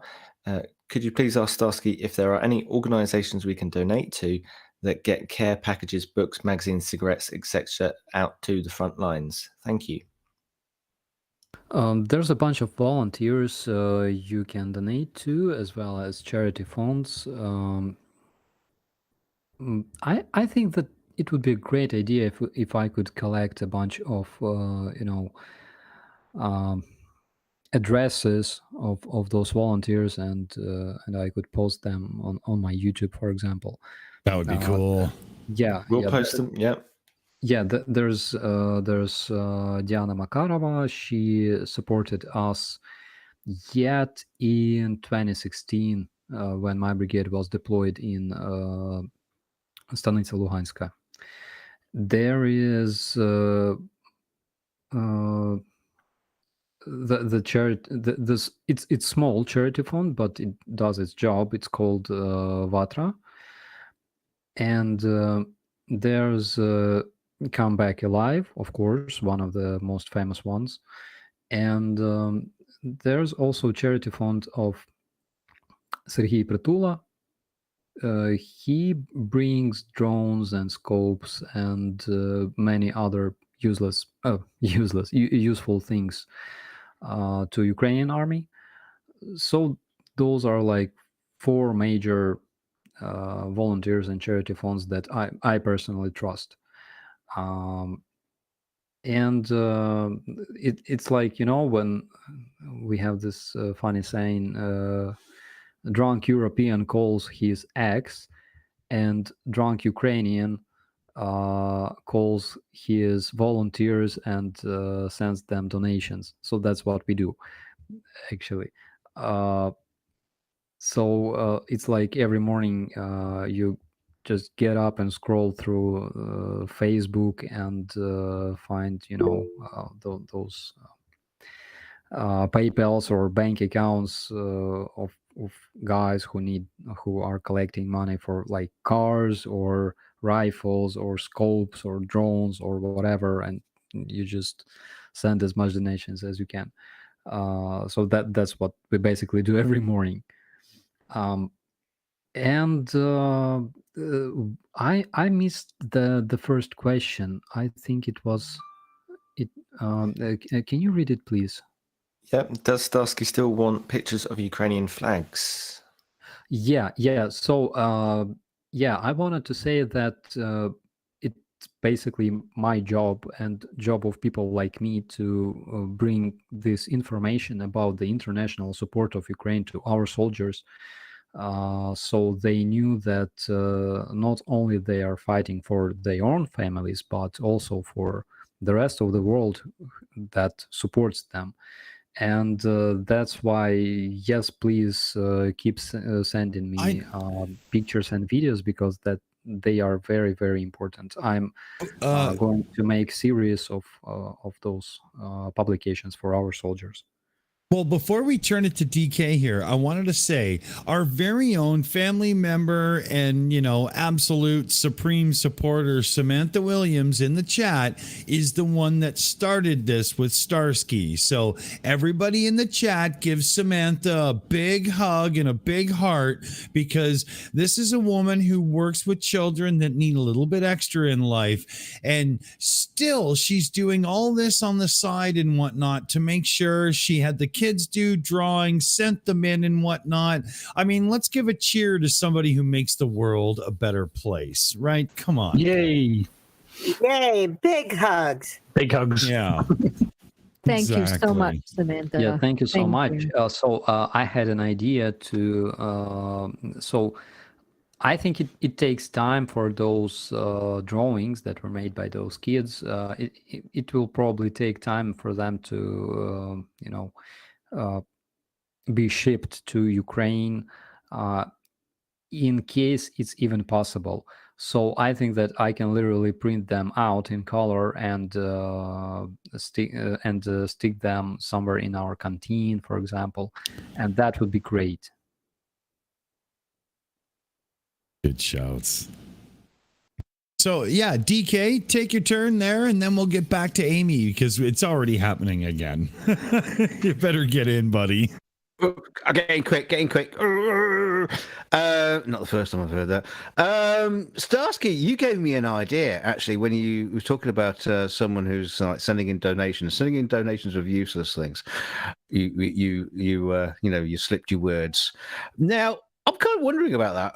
What would be interesting is people sending donations of useless things that we can send to the Russians on the front line. Useless and demoralizing. What do you think could be the most useless and demoralizing thing we can send to a Russian on the front line, apart from pictures of Ukrainian girls who don't want to fuck them?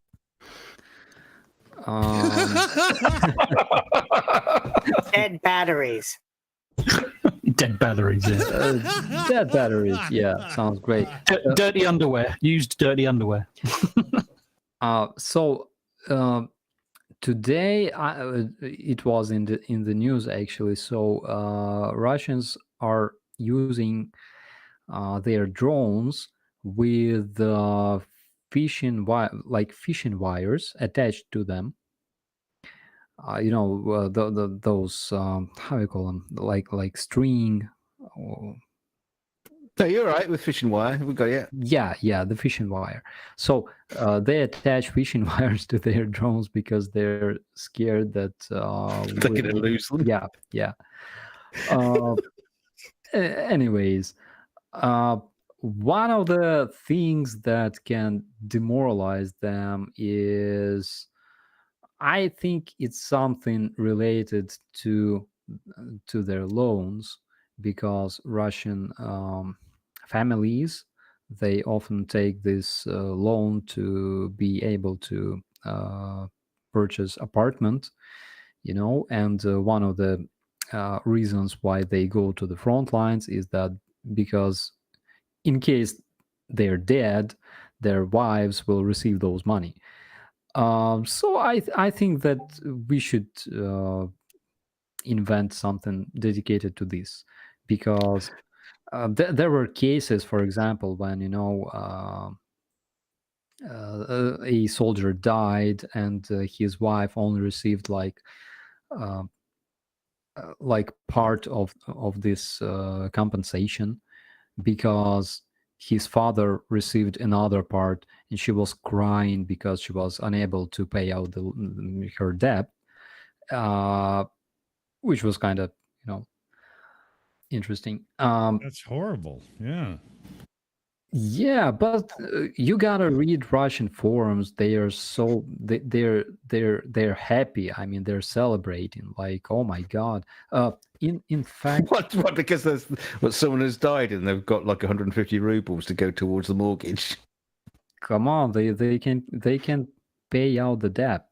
I mean, It sounds like Tolstoy and the serfs all over again. I'm not sure I'm following here. But, you know. they can buy kolbasa and have some vodka, and just give me a second. I will send you some crazy freaking video. You're gonna love it.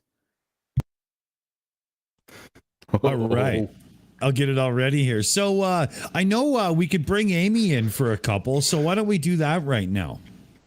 Absolutely. That would be the perfect time. We've got one from Debbie Carvalho for Canadian $5, says, I love this show. Debunking conspiracies is awesome. Slava Ukraini. Thank you so much, Debbie. Thank you.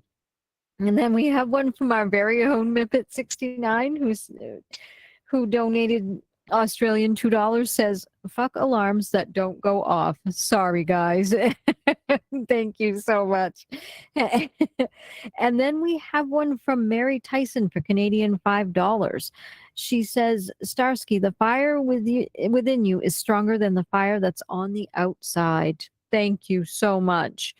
Thank you very much, everyone, for your support. Aimee, check the room because there was a donation that just came in and I just put it in for you. Excellent. Thank you. We've got a donation from Vintage Love, who donated $5. Canadian says, every time I hear you speak, I like you more and more, Starsky. I eat, sleep, and breathe Ukraine updates. You have broken the tough army guy persona that exists. Thank you for being so human. I am there in spirit with Ukraine kicking Russian ass. Slava Ukraini. Thank you so much, everyone. That's brilliant. Yeah, I love that one. It's poetry to the ears. You know, we almost should put that to song. You know? Yes. So keep that one written down. We got to get that one. Yes. Oh, we just had Zo My God 1103. Or I'm just reading through the initials there. Thank you so much. We've got from ZOMG 1103 for $10 American, says Russia always accuses Ukraine of sorcery in their propaganda. How deep are those beliefs in Russian culture? Is their population hyper superstitious? It is, and Ukrainian population was actually similar in the past. But yeah, the superstitions appear when people are not well educated, in my opinion, and of course they always appear when their TV is overwhelmed with TV shows dedicated to conspiracy theories and magic and stuff like that. So I remember that we had this TV show dedicated to people with extraordinary abilities. They could read minds and stuff like that. And people were watching this shit. And I was like, oh my God. And the fact is that in Russia, they have like 10 times more of that crap. So they have this очевидное невероятное. They have a bunch of TV shows about like Bigfoots and aliens, and I think I told you already about it. Yeah, we get that shit too. Yeah. But it's like, you're either watching your like shows dedicated to some kind of crazy paranormal shit, or it's like Russian news or things like that. So yeah, it's kind of crazy. So culturally, they are very, very superstitious. In fact, Ukrainians are too, but not so much. Not so much. Any culture that's got a decently, back in time history has some of that, because that's just the way the cookie crumbles, right? That's how life is. It's historical baggage that's handed down. I mean, I myself have no religious beliefs whatsoever, but I often say, "Oh my God," or for the love of God, is anything sacred anymore? But I do it, like it's just ingrained in you. That's how it is, right? Yeah, it is. And like only yesterday, I had this sudden thought that, all kinds of people were, visited Ukraine after this invasion. All kinds of people. People who do volunteering, people who collect funds, who do fundraising in order to help either army or civilians,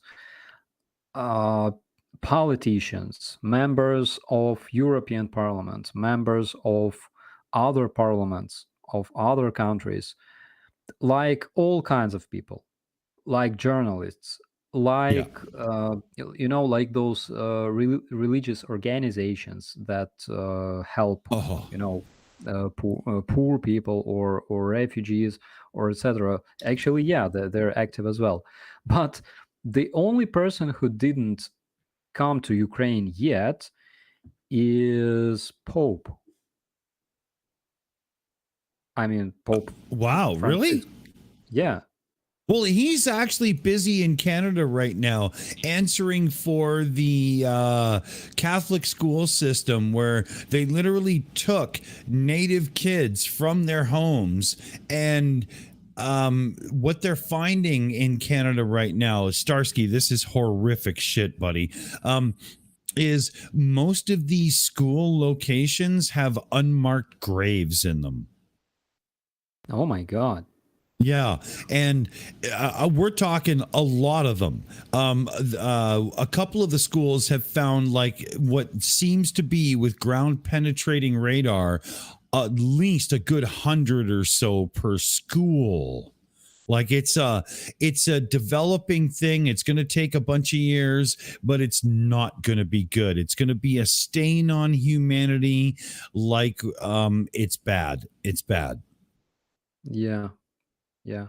So why I mentioned him is I'm not trying to insult Catholics, but he was the person that probably would like to visit Ukraine on the first place, because it's a neighboring country, almost neighboring country. It's in the, like, we're living in a different apartment of the same house, but he still didn't do that.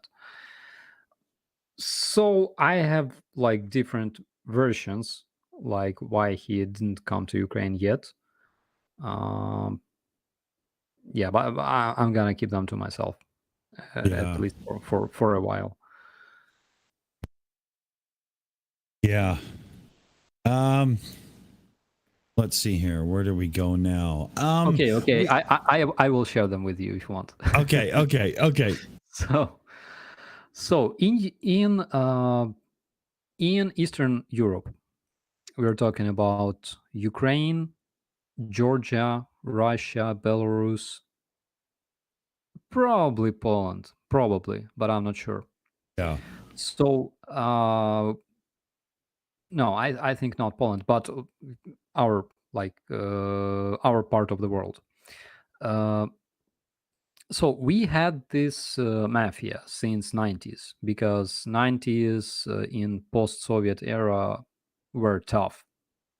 And so a lot of people who became like gangsters, like oligarchs, like mafiosi, they did a lot of horrible crap, like killing people, like kidnapping people, and like a lot of very, very bad things.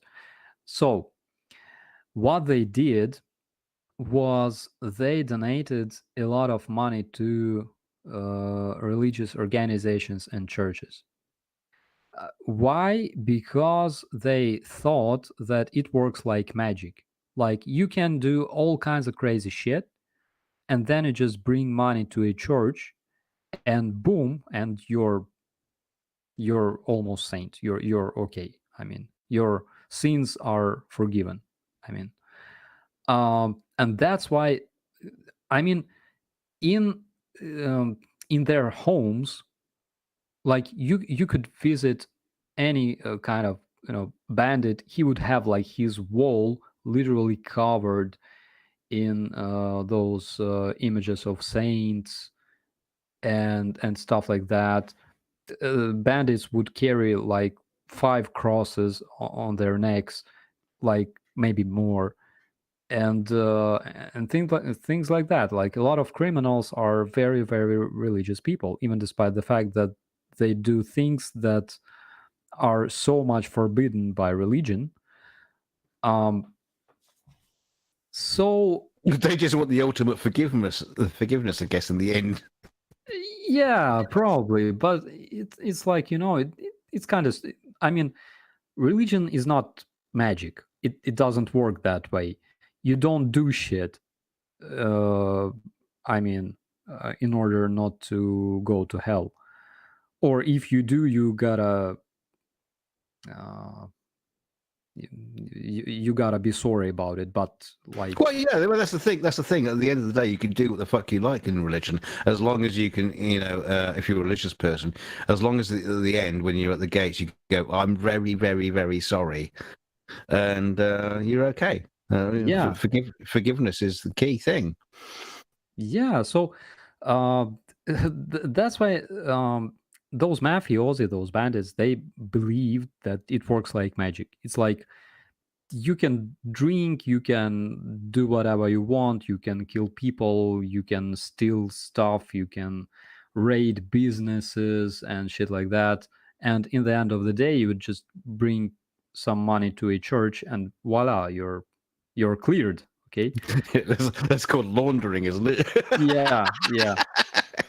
Find $500,000 in the walls, right? Yeah. So that's why, in my opinion, like I'm not saying that it's 100% true, but in my opinion, religious organizations could potentially support that. You know what I'm talking about. Yes. We can't say it, but yeah, we know what you're coming from. I mean, it could be the reason. Mm-hmm. But we can't. That's the thing. Yeah. I hate the fact we have to tread carefully on this sort of things on religion, because we know that a lot of people in the chat and a lot of people watch the stream are religious, but Jesus Christ, there's some bullshit that goes on behind the scenes, and let's not mince words. But yeah, there is always angles of religion in all shapes and forms that can get out of control. But there's also people of faith who have none of that and are scientifically literate and proper contributing members of society. I do tread on the side of caution when stating that faith is a bad thing, because it's not. It can lead to bad decisions and stuff. And this is a tricky. Yeah, but it's a tricky ground. But I mean, we have a couple of members of the Shills who have faith, and they're still some of the best debunkers of bullshit out there. So, take that and put it in your pipe, fellow babies, because it's true. It is. Here we've got a couple. I just saw all hell break loose there, so Aimee probably wants to jump in. I bet it's perfect timing. It certainly is, if I can just get my mute button to work. So we've got one from Charlie Swede for 500 Swedish krona. Says, it ain't Operator Starsky. In my humble opinion, it's Operator Starsky, as we like to see them when laying on our back in a free world. Happy you make it, that Ukraine, with a heart on it. Thank you so much. That's brilliant. That's poetry. Well said, Charlie. Well said. And thank you very much for the big donation as well. Thank you. Absolutely. Damn right. Thank you. And then we have Jonesy for Australian $14.99. Says, we need old countries to defeat evil. That would be superpowers in this world. We don't even have basements to hide. What are we going to do when they get here? Bury our heads in the sand? People, stop and open your eyes. Thank you so much, Jonesy. That's very good too. And then we have from Samantha Williams for New Zealand, $10. This is off topic. Sorry, I'm just interested. Are most schools in Ukraine called Skola number 69 and other numbers, for example? Yeah, it's true. We have schools numbered. So it's like Shkola, whatever number. We have like different schools that are called after somebody, but in most cases, in like 99% of cases, it's like school number, whatever.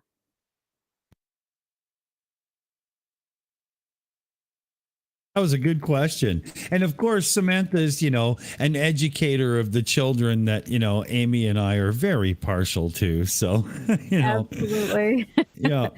So thank you very much. Yeah, I'm really excited, Aimee, because we've said it a few times, but coming up soon, Aimee and I will have the time to restructure the autism show and bring out some more episodes. And, just like before, it's just going to be live. But this time, instead of, sort of presentation scripted like we did on the previous ones, to just bring people up to speed on what the word actually means and what it's like to be involved in the life. This will be very much based on guests and stuff, and I think it'll be way more educational for a lot of people. I think so. Dick, can you play videos from Facebook? Yeah, no problem. Okay, so I dropped you some very cringy link into the chat. Okay. Here, let me get that. Let's see what we can get captured here. Oh, wow. Okay. but it's very, very cringy. I warned you.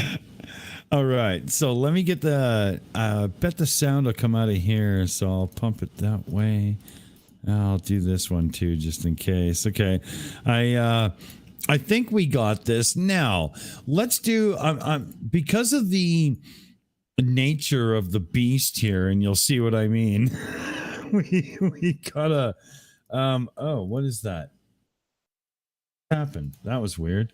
Window count. Okay, there we go. Yeah, here we go. All right. So oh wow. Just a brief explanation. So this person is a Russian internet user.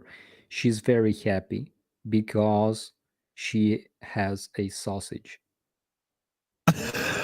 and she praises Russia for having it. I mean, it's crazy, but it's reality. It's, look at the teeth. It's the kind of person that could eat a steak raw and not even burp. Okay, let me make sure the audio's up here for everybody.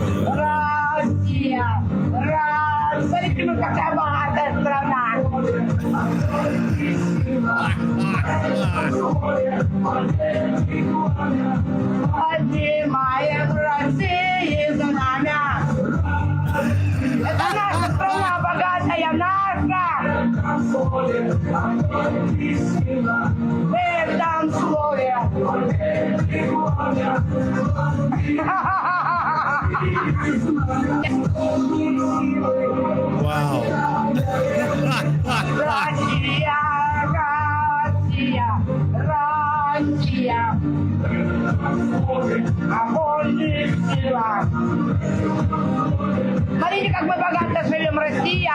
Смотрите, какая мы богатая страна. Самая богатая страна в мире, смотрите. А то буду нищая жить, не зласти, не зласти. Мои хоромы не зласти, а то буду нищая буду.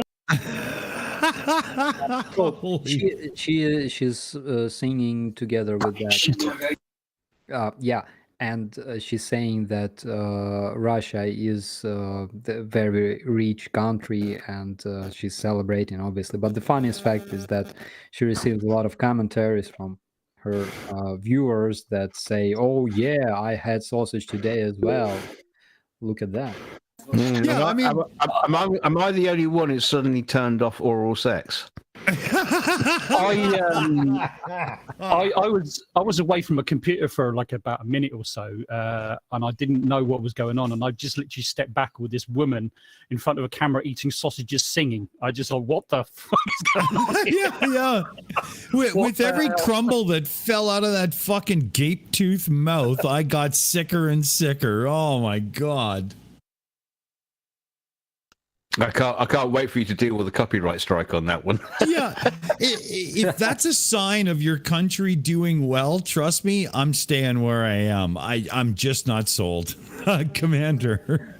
I think that, you know, those people who support like Russia, they should at least once in their lifetime visit Khabarovsk or Murmansk or I don't know, Ufa, and just take a look.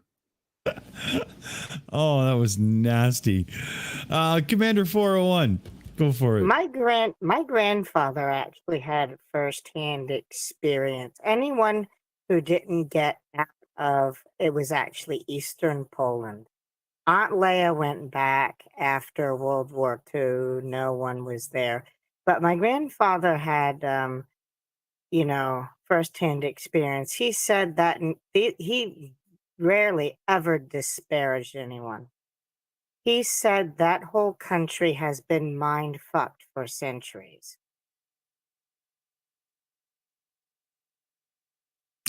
Russia. Yeah. I mean, when you look at the history of Russia, I mean, Starsky, correct me if I'm wrong here, but isn't Kyiv literally the starting point, and that's kind of like your home turf? Yeah, sure. So the people who founded Moscovia, they were they come from Kiev actually. So they went to northern forests and founded their own kind of province that still was part of Kingdom of Kiev. And later they became like how you call it? They became protectorate of those eastern eastern people, and basically all started in Kiev 1,500 years ago. So yeah, and actually funny thing about Russians is that a couple of years ago they started rewriting their Wikipedia. Actually, I gotta check it right now if it's true, if it's still there. Wait a second. I gotta check it because I'm gonna calm down. So yeah, so it changed, because previously what I saw was that they're trying to remove all everything related to Kiev from Wikipedia, but now I see that yeah, somebody changed it back. So it's a funny fact, actually. And the Orthodox, like Eastern European Orthodox religion, started in Kiev as well, from one of the Jesus Christ's followers. His name was Andrei, and yeah, Saint Andrew. And he traveled to the lands where Kiev is currently located. And we have actually a lot of churches here named after Saint Andrew. So basically, yeah, and Moscovia started from it was founded by one of the descendants of the ruler of Kiev. And the funny fact is that probably until 1721 or 1723, it wasn't called Russia, it was called Moscovia. I mean, the word Russia didn't even exist. Yeah, it wasn't. It wasn't real. It wasn't a word. Yeah, but yeah, they don't want to talk about it. Of course not. Oh, of course not. Commander, yeah, we'll get Commander in here. Fun fact about the word czar. It actually means enemy in Hebrew. You can actually find the plural form in the 23rd Psalm, Zorai. So I think Ivan the Terrible decided to name himself enemy or something. Yeah, that is also true, because for some reason, Russians are very angry at Kingdom of Khazar. Yeah, and it's like their mild form of anti-Semitism, basically. Because they always mention, in terms of this Russian-Ukrainian war, they always mention that we are ruled by Khazars, you know. And yeah, then we were starting, you know, to ask those people, like, guys, you sure you're fighting against Nazis? I mean, you gotta fight against yourselves, actually.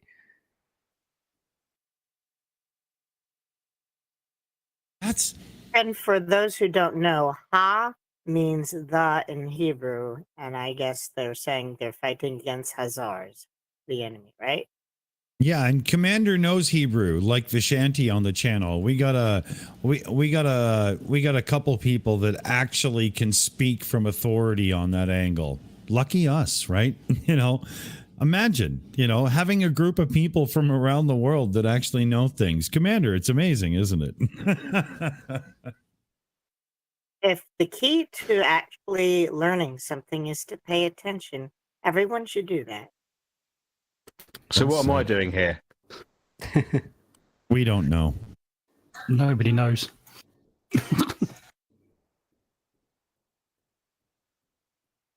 Well, if it's all right, I'm going to jump right in because I've got some super chats, please. So I've got the first one From Gwen Moon for Australian $5 says the song Am I Ever Gonna See You Again by the Angels, Slava Ukraini. Thank you so much. And then we have one from ZOMG 1103 for $10 American says, on a lighter note, for those of us who are falling in love with Ukrainian culture, do you have a favorite historical myth, folklore, or even a story of creation? Thank you for spending time with us. Thank you so much. We have a lot of myths, actually, because Ukraine was originally a 1.5 thousand years ago. It was originally a pagan land, Okay.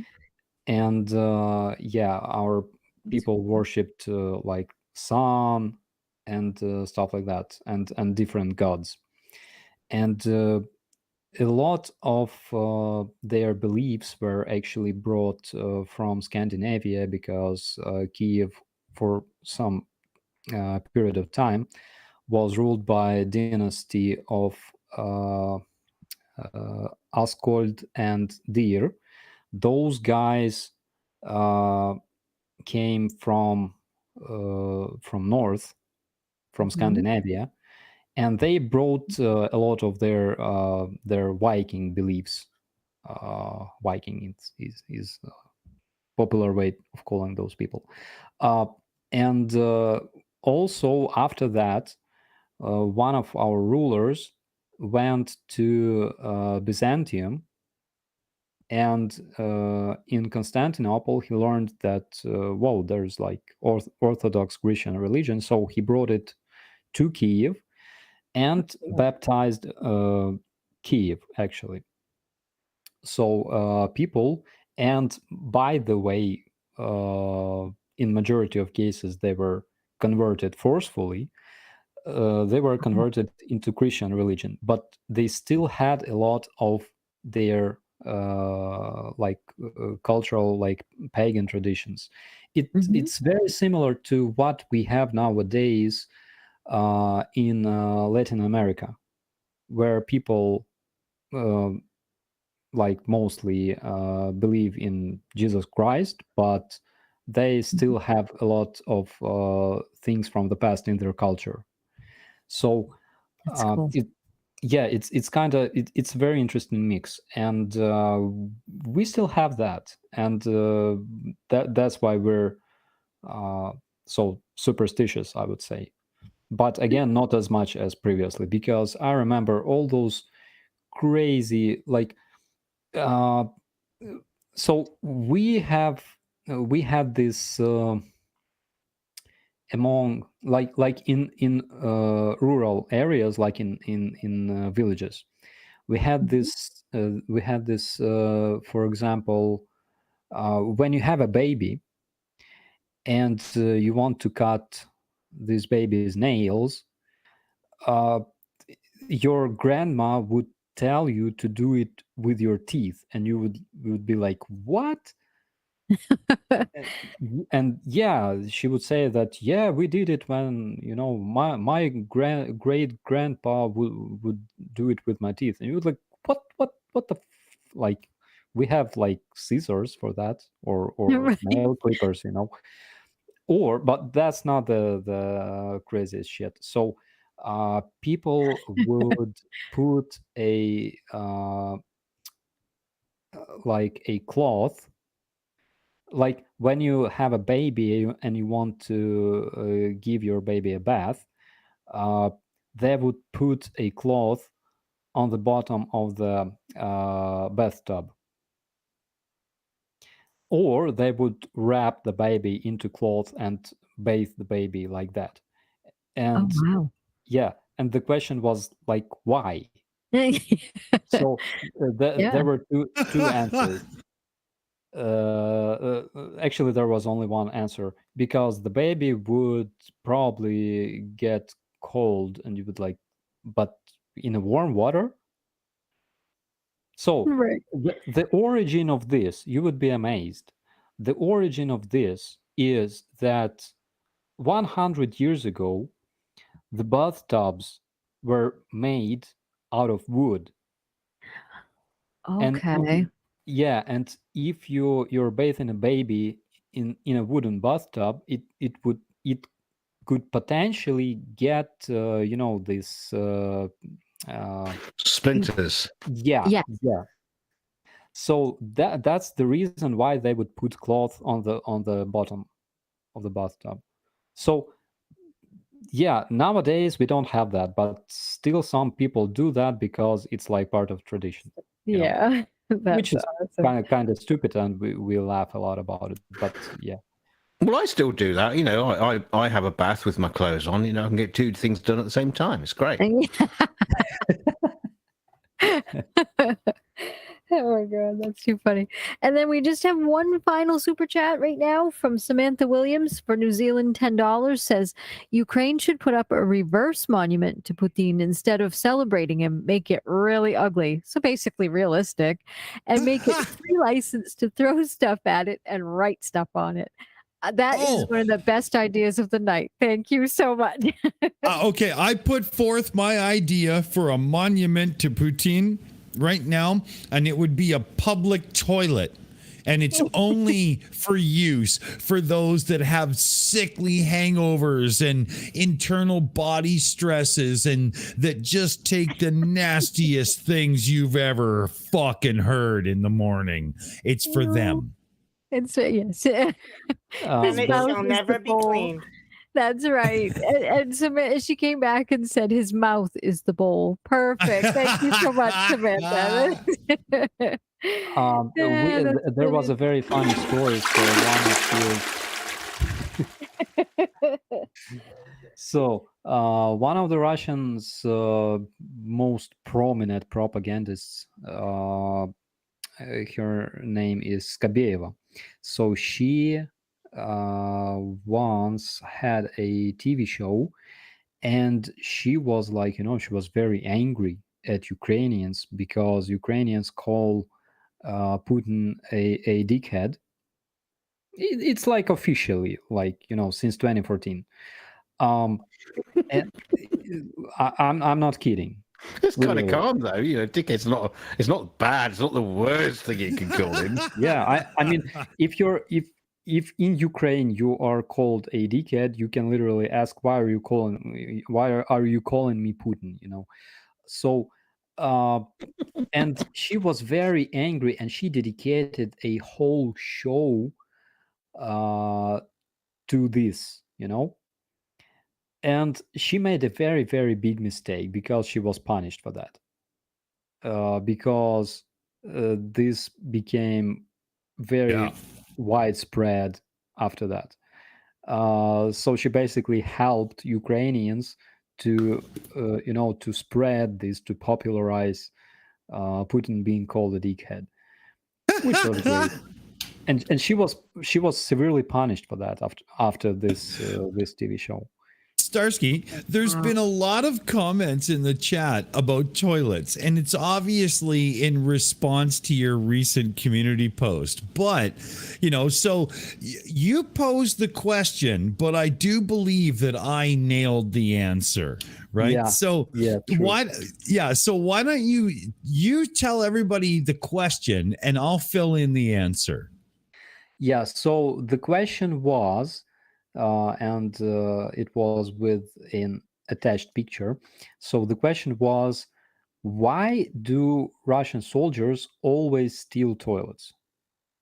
And the only response there could be is, personally, I think it's dental hygiene. You see, for your garden flavor orc, it's far easier to keep your teeth clean if they're as close as possible to your own ass. And it was the best commentary of the day, in my personal opinion.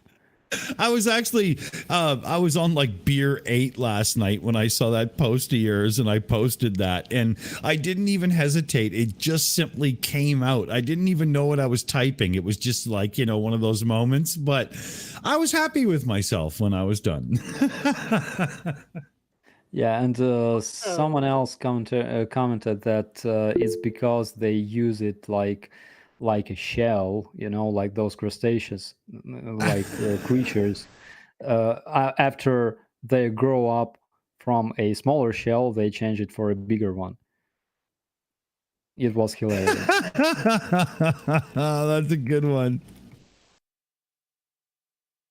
You also had another post, a poll. Where will Putin flee after he has to leave Russia? And the one that polled the least likely was Antarctica, and that's because almost everybody knows you can't dump refuse in Antarctica. It's against a treaty that Russia signed in the 1950s. Seems legit. I think he'd be running for Republican representative of the President of the United States. I'm sorry. Sadly.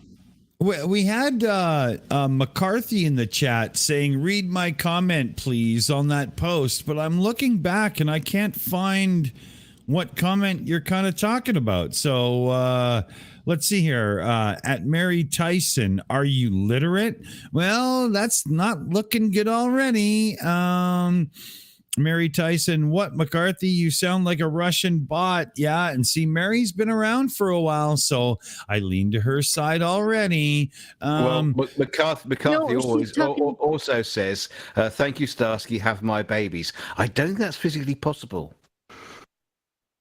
Oh, I see. So this was this you got your 30 seconds of fame and now Amy's going to tell you to fuck off? Is that what's about to happen? No, I just need you to be quiet, please, so I can talk for a second. Okay. Thank you. No, I was just going to say, I think that McCarthy was referencing the post on the community post.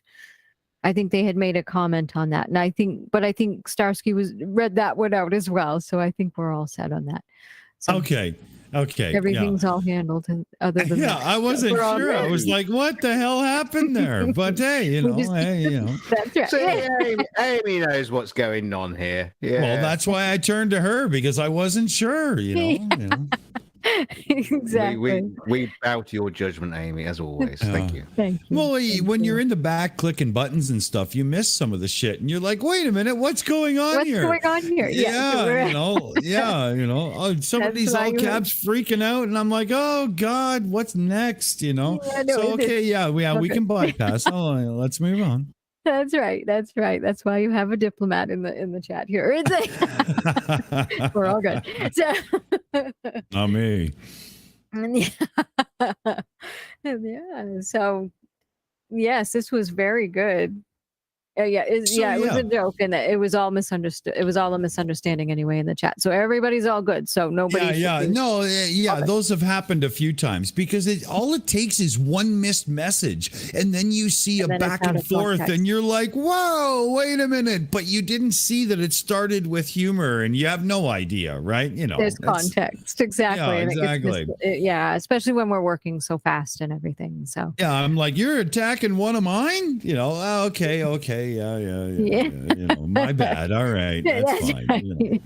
Right. We just need to tone down the pit bulls every once in a while. It's okay. It's all good. Exactly.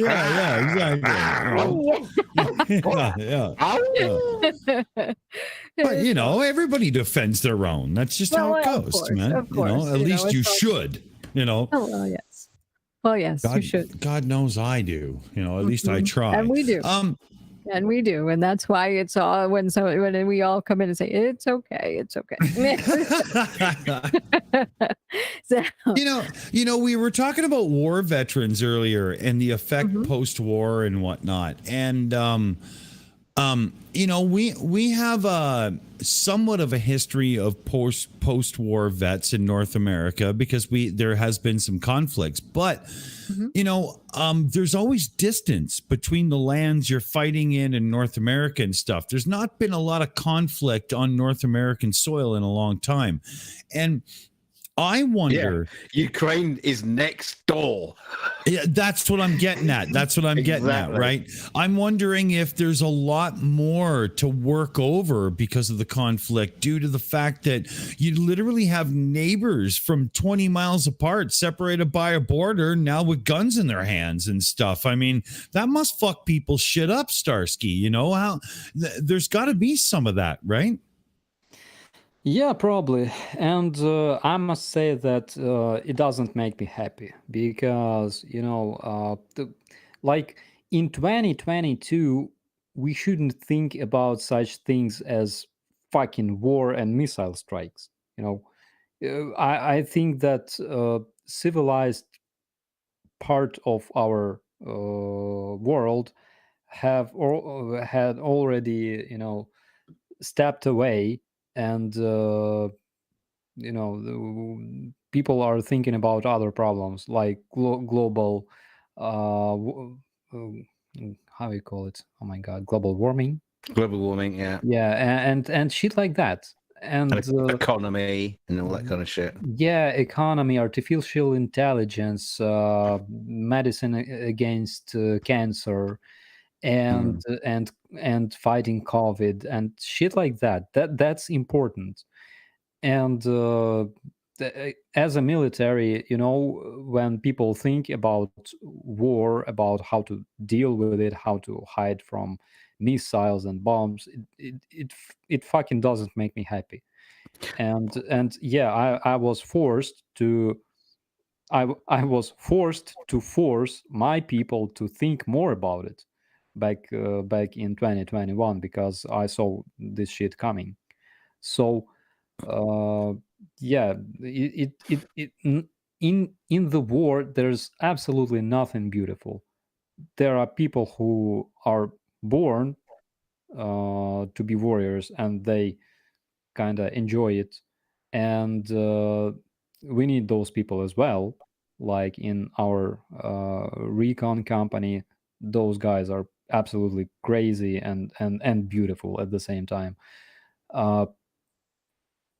But in 21st century, we shouldn't think about such things.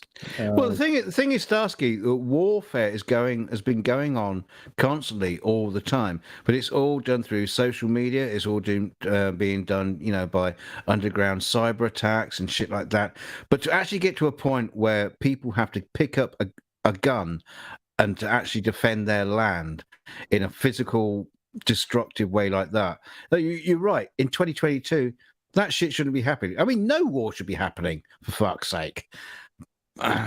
Yeah, but what can we do? But yeah, no, you're absolutely right. I'm right behind you on that one. We've got a unexpected, pleasant surprise. Mallory's been able to join us by phone. Hey, Mallory, how's it going? Yeah, hello. Yeah, I was on mute just listening. Hello, internet world. Oh, how's it going your way? You can let everybody know you'll be back proper real soon. It's all good, almost fixed. Yeah. August 2nd, somebody's coming in, hooking up my internet and such. So, yeah, I touched some real grass and saw some people. What an adventure. Awesome. And right on your heels, because I guess she didn't want to be shown up by, having you steal the thunder. We got Mipet as well. Nice. Hi, guys. Yeah, how's it going, Mipet? I'm okay. I was just jumping in because I was going to listen to what Mallory was saying. But yeah, I swear, I checked my alarm last night. I checked it, and it was supposed to go off, but it didn't. So, fucked if I know. Me and technology just hate each other. Yeah, it's oil and water. hate relationship. Yep. Yep. So, I'm very sorry, Starsky, that I once again missed. Well, let's put the big question on Mallory. If you were queen of all of the lands, the world was your oyster, what would you do to Russia for their absolute tyrannical or tyrannic-like behavior and what they're doing? What would you do to them? Same thing that I do with all the pain in the butts in the asylum. Put straight jackets and make them do humiliating acts until they smarten up and make money off of them. Simple. It would be like an entertainment show. So you hear that? You hear that?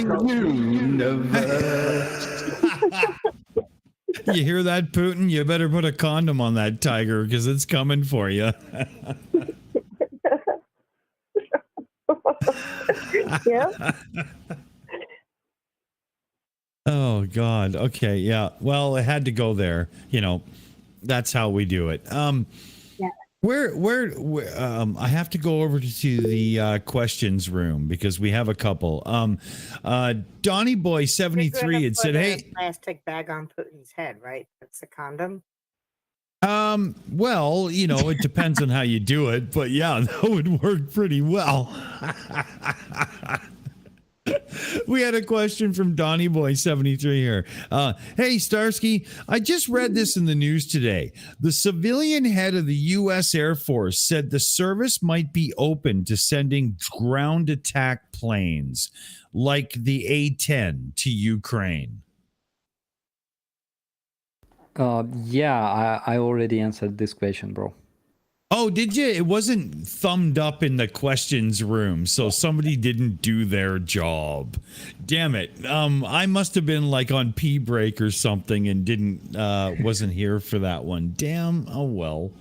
Oh well. Shit.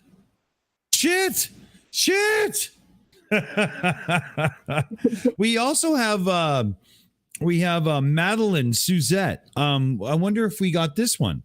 Operator Starsky, many elderly won't evacuate their homes and villages. Can a Ukrainian program be implemented where they feel and are needed? Example, like evacuate, Ukraine needs you. Give them jobs to do. Like, I guess, striving for something to get them to move. It's very difficult because a lot of our older people, they stick to their land very much, and they literally don't want to move anywhere. So it's like we had this problem in the territories that are close to the front lines, when people wouldn't they would literally refuse to go. Same situation was, I think, in Severodonetsk. So on the territory of this Azot factory, more than 500 people were hiding in the shelter, and Azov was controlled by my brigade.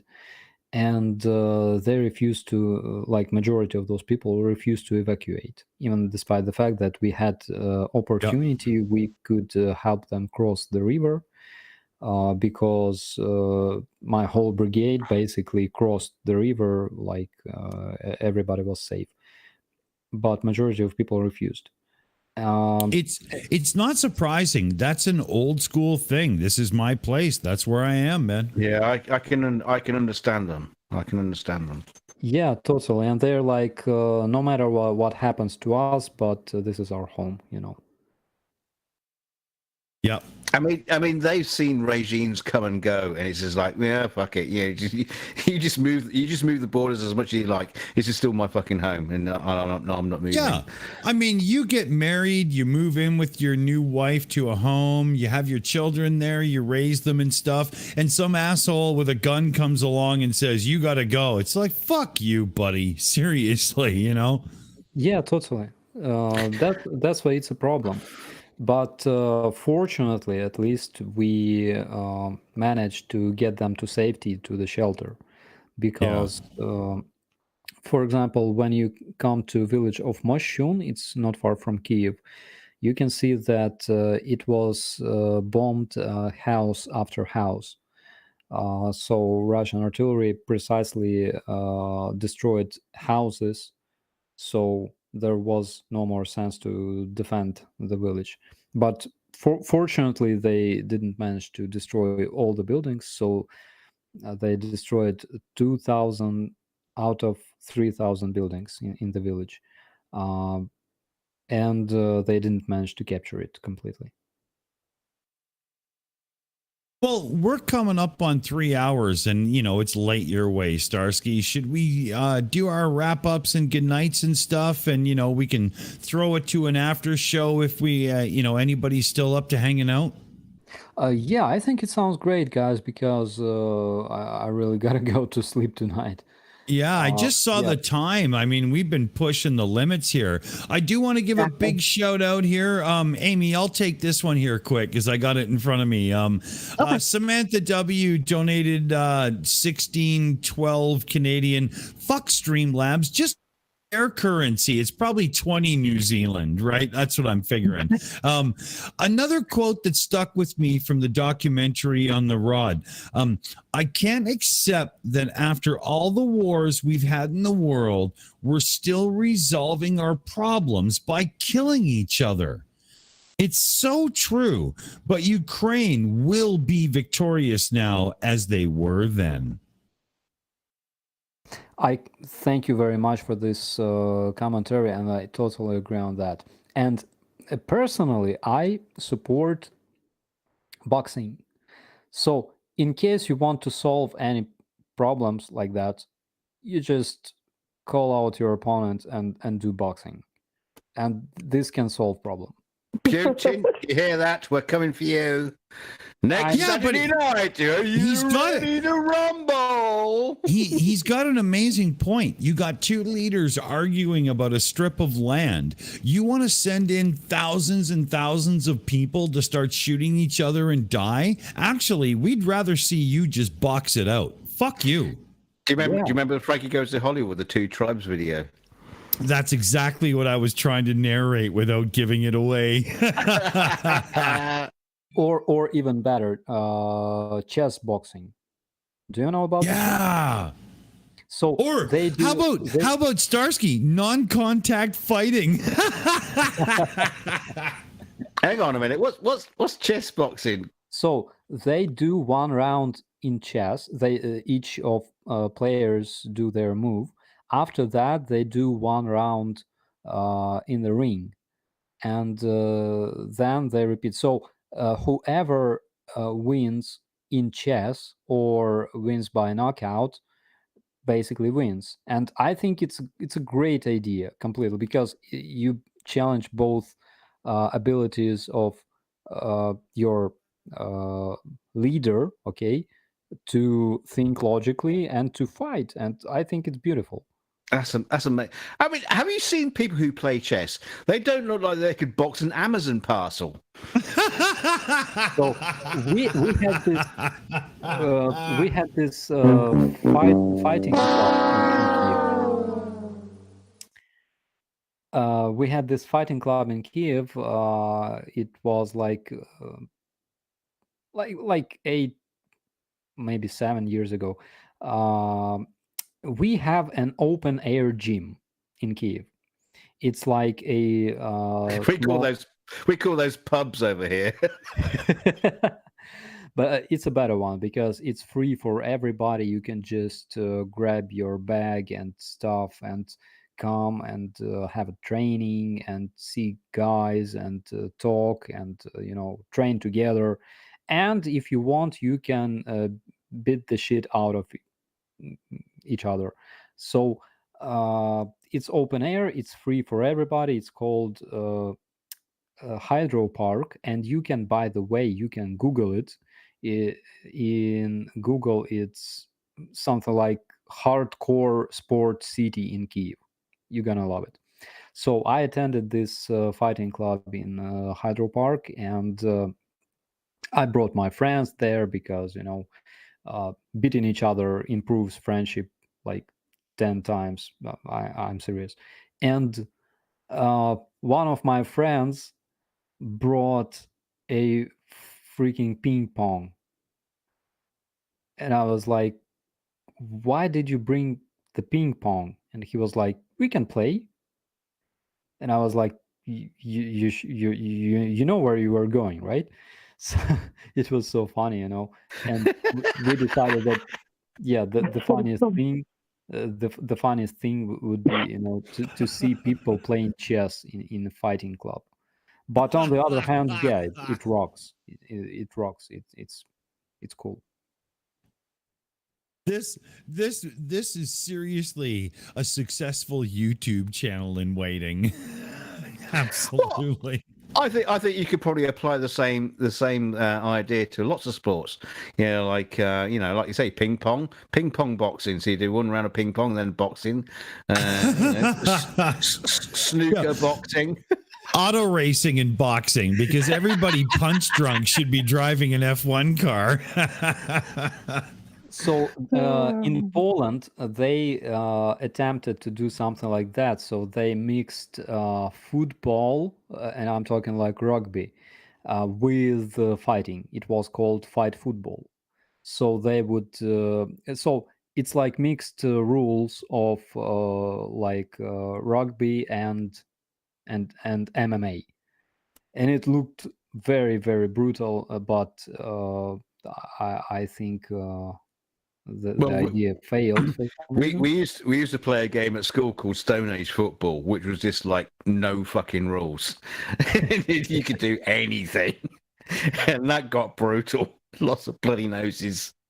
Yeah. I played like that when I was a kid, and I had my ass beaten very often. Bound to happen. Of course, if you go to like an open air, like just Fight Club now, you'll probably bring a drone with you. Nice one. You said there was no rules. So why don't we do a round table and get everything wrapped up, and I'll toss an event up real quick on the channel, and we can do an after show hangout for anybody that's into it. I know Amy's set and ready, so why don't you do it only the way you can. Okay, thank you so much. I've got to extricate my leg from my kid's face because he's starving, so we'll just get right around the room really fast. He's always hungry. That's just, he's a teenager, so there we go. And first up, I have DKG Custom. DKG, what did you think of this evening? Oh, always fantastic. Always great to hear from Starsky. Get to hear the real news and get to hear it straight from the dog's bollocks mouth. Hang on, that didn't sound right. But never mind, you know what I mean. It's always just great to hear you. And it's great to hear from you, Starsky, always. And, just one thing tonight, say to you, because, you're getting tired. So it's, kiss me goodnight, Sergeant Major. Put me in my little wooden bed. So good night to you, Starsky. Slava Ukraine! Fuck you, Good night, buddy. You dickhead. Thank you so much. That's brilliant. And next up, I have Commander 401. Commander, what are your thoughts on this evening? Excellent night. Starsky, I just want to say this to you. You sing it all the time. Your enemies will vanquish like the dew in the sunshine. Yasher Koach, that means may your strength continue, bro. Thank you so much. Thank you so much. That's brilliant. I love it. That's beautiful. So thank you. And next up, we have Mipet 69. Mipet, what are your thoughts on tonight? Well, yes, unfortunately, I missed most of it because of stupid alarm clocks. But yeah, as always, we'll go back and listen because it's awesome. Always awesome to hear from Starsky. I did come in with something about toilets and Russians, so I'll definitely have to go and find out what that was all about. So yeah, Slava Ukraini. Heroyam Slava. Thank you so much. Thank you, Mipet. That's perfect. Thank you. And Mallory, you're up next. What are your thoughts on tonight? It's my first time being at an adult conversation. So I brought, instead of drinking out of my juice box, I put it into a glass cup to be among you adults. So thank you for that. But also for people who dislike Putin on Steam, there's a game called FUCK Putin. So you design this contraption, and you could throw as much Putins as you want in a blender to get your aggressions out. It's really not bad. And this is the most adult thing I ever said, so thank you. Welcome back, Mallory. Yep.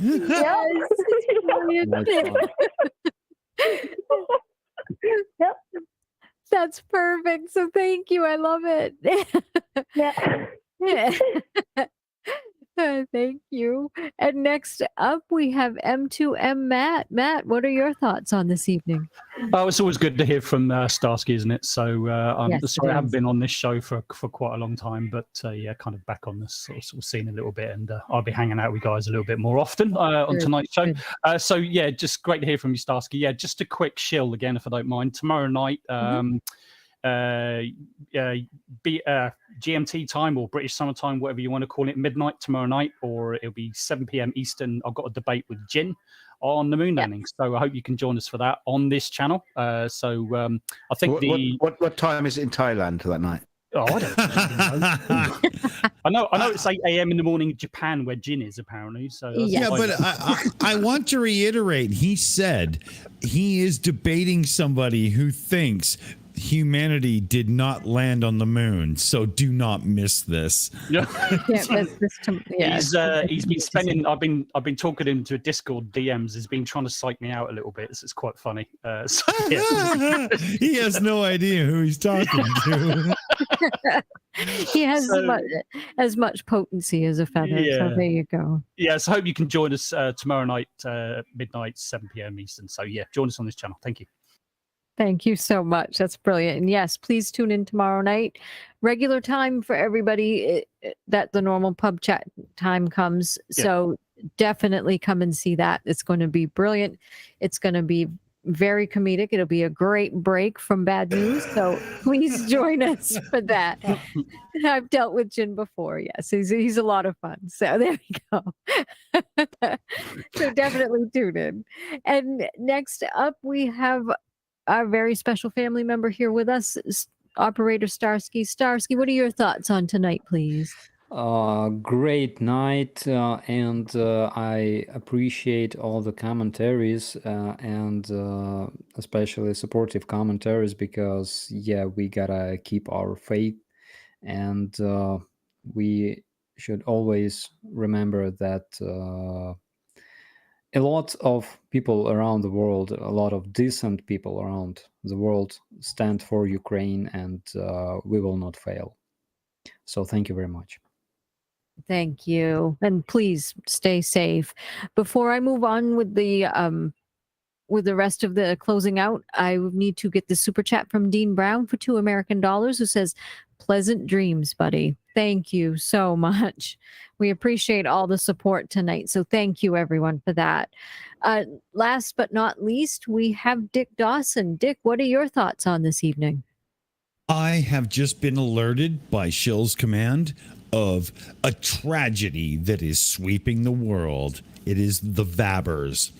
This has definitely been spawned by Gwyneth Paltrow and her revolting fucking candles. But this is the practice of taking the vajuices and using them as perfume. Now, I'm sorry, but there are communities in the world that rely on fishing. And the last thing we need is all of these people to denounce fish because you think it's something cool to put behind your fucking ears.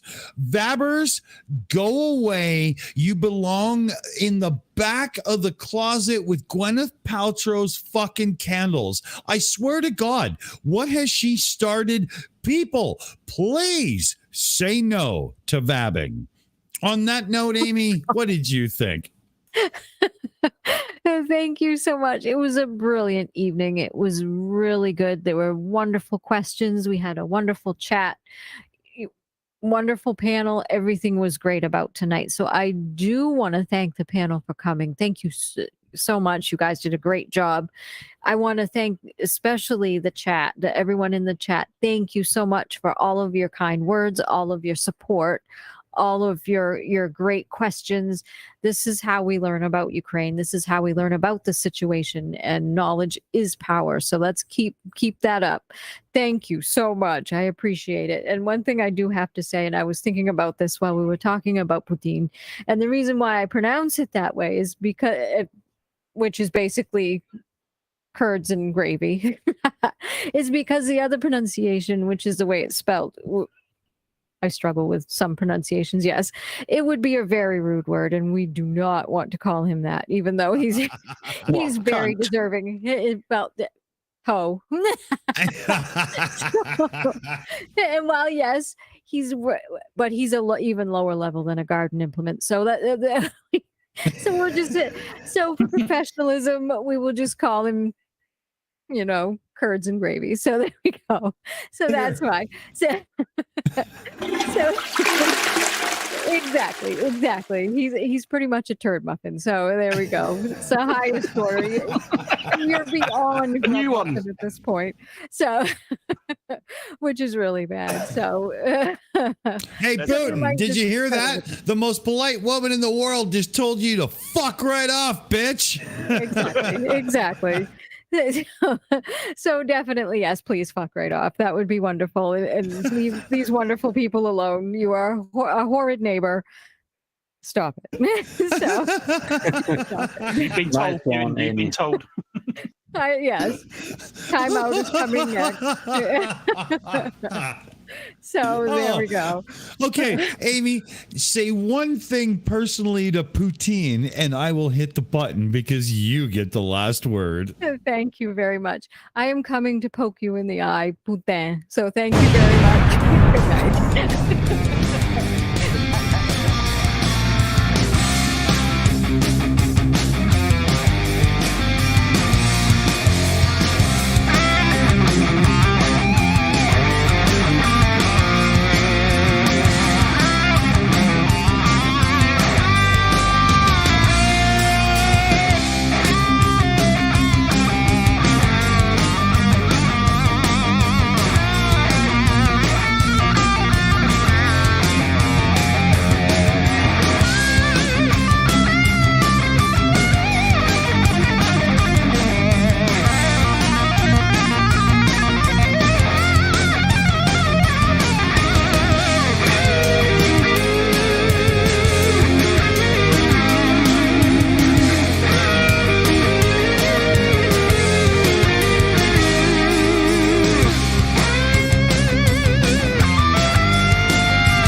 It's over.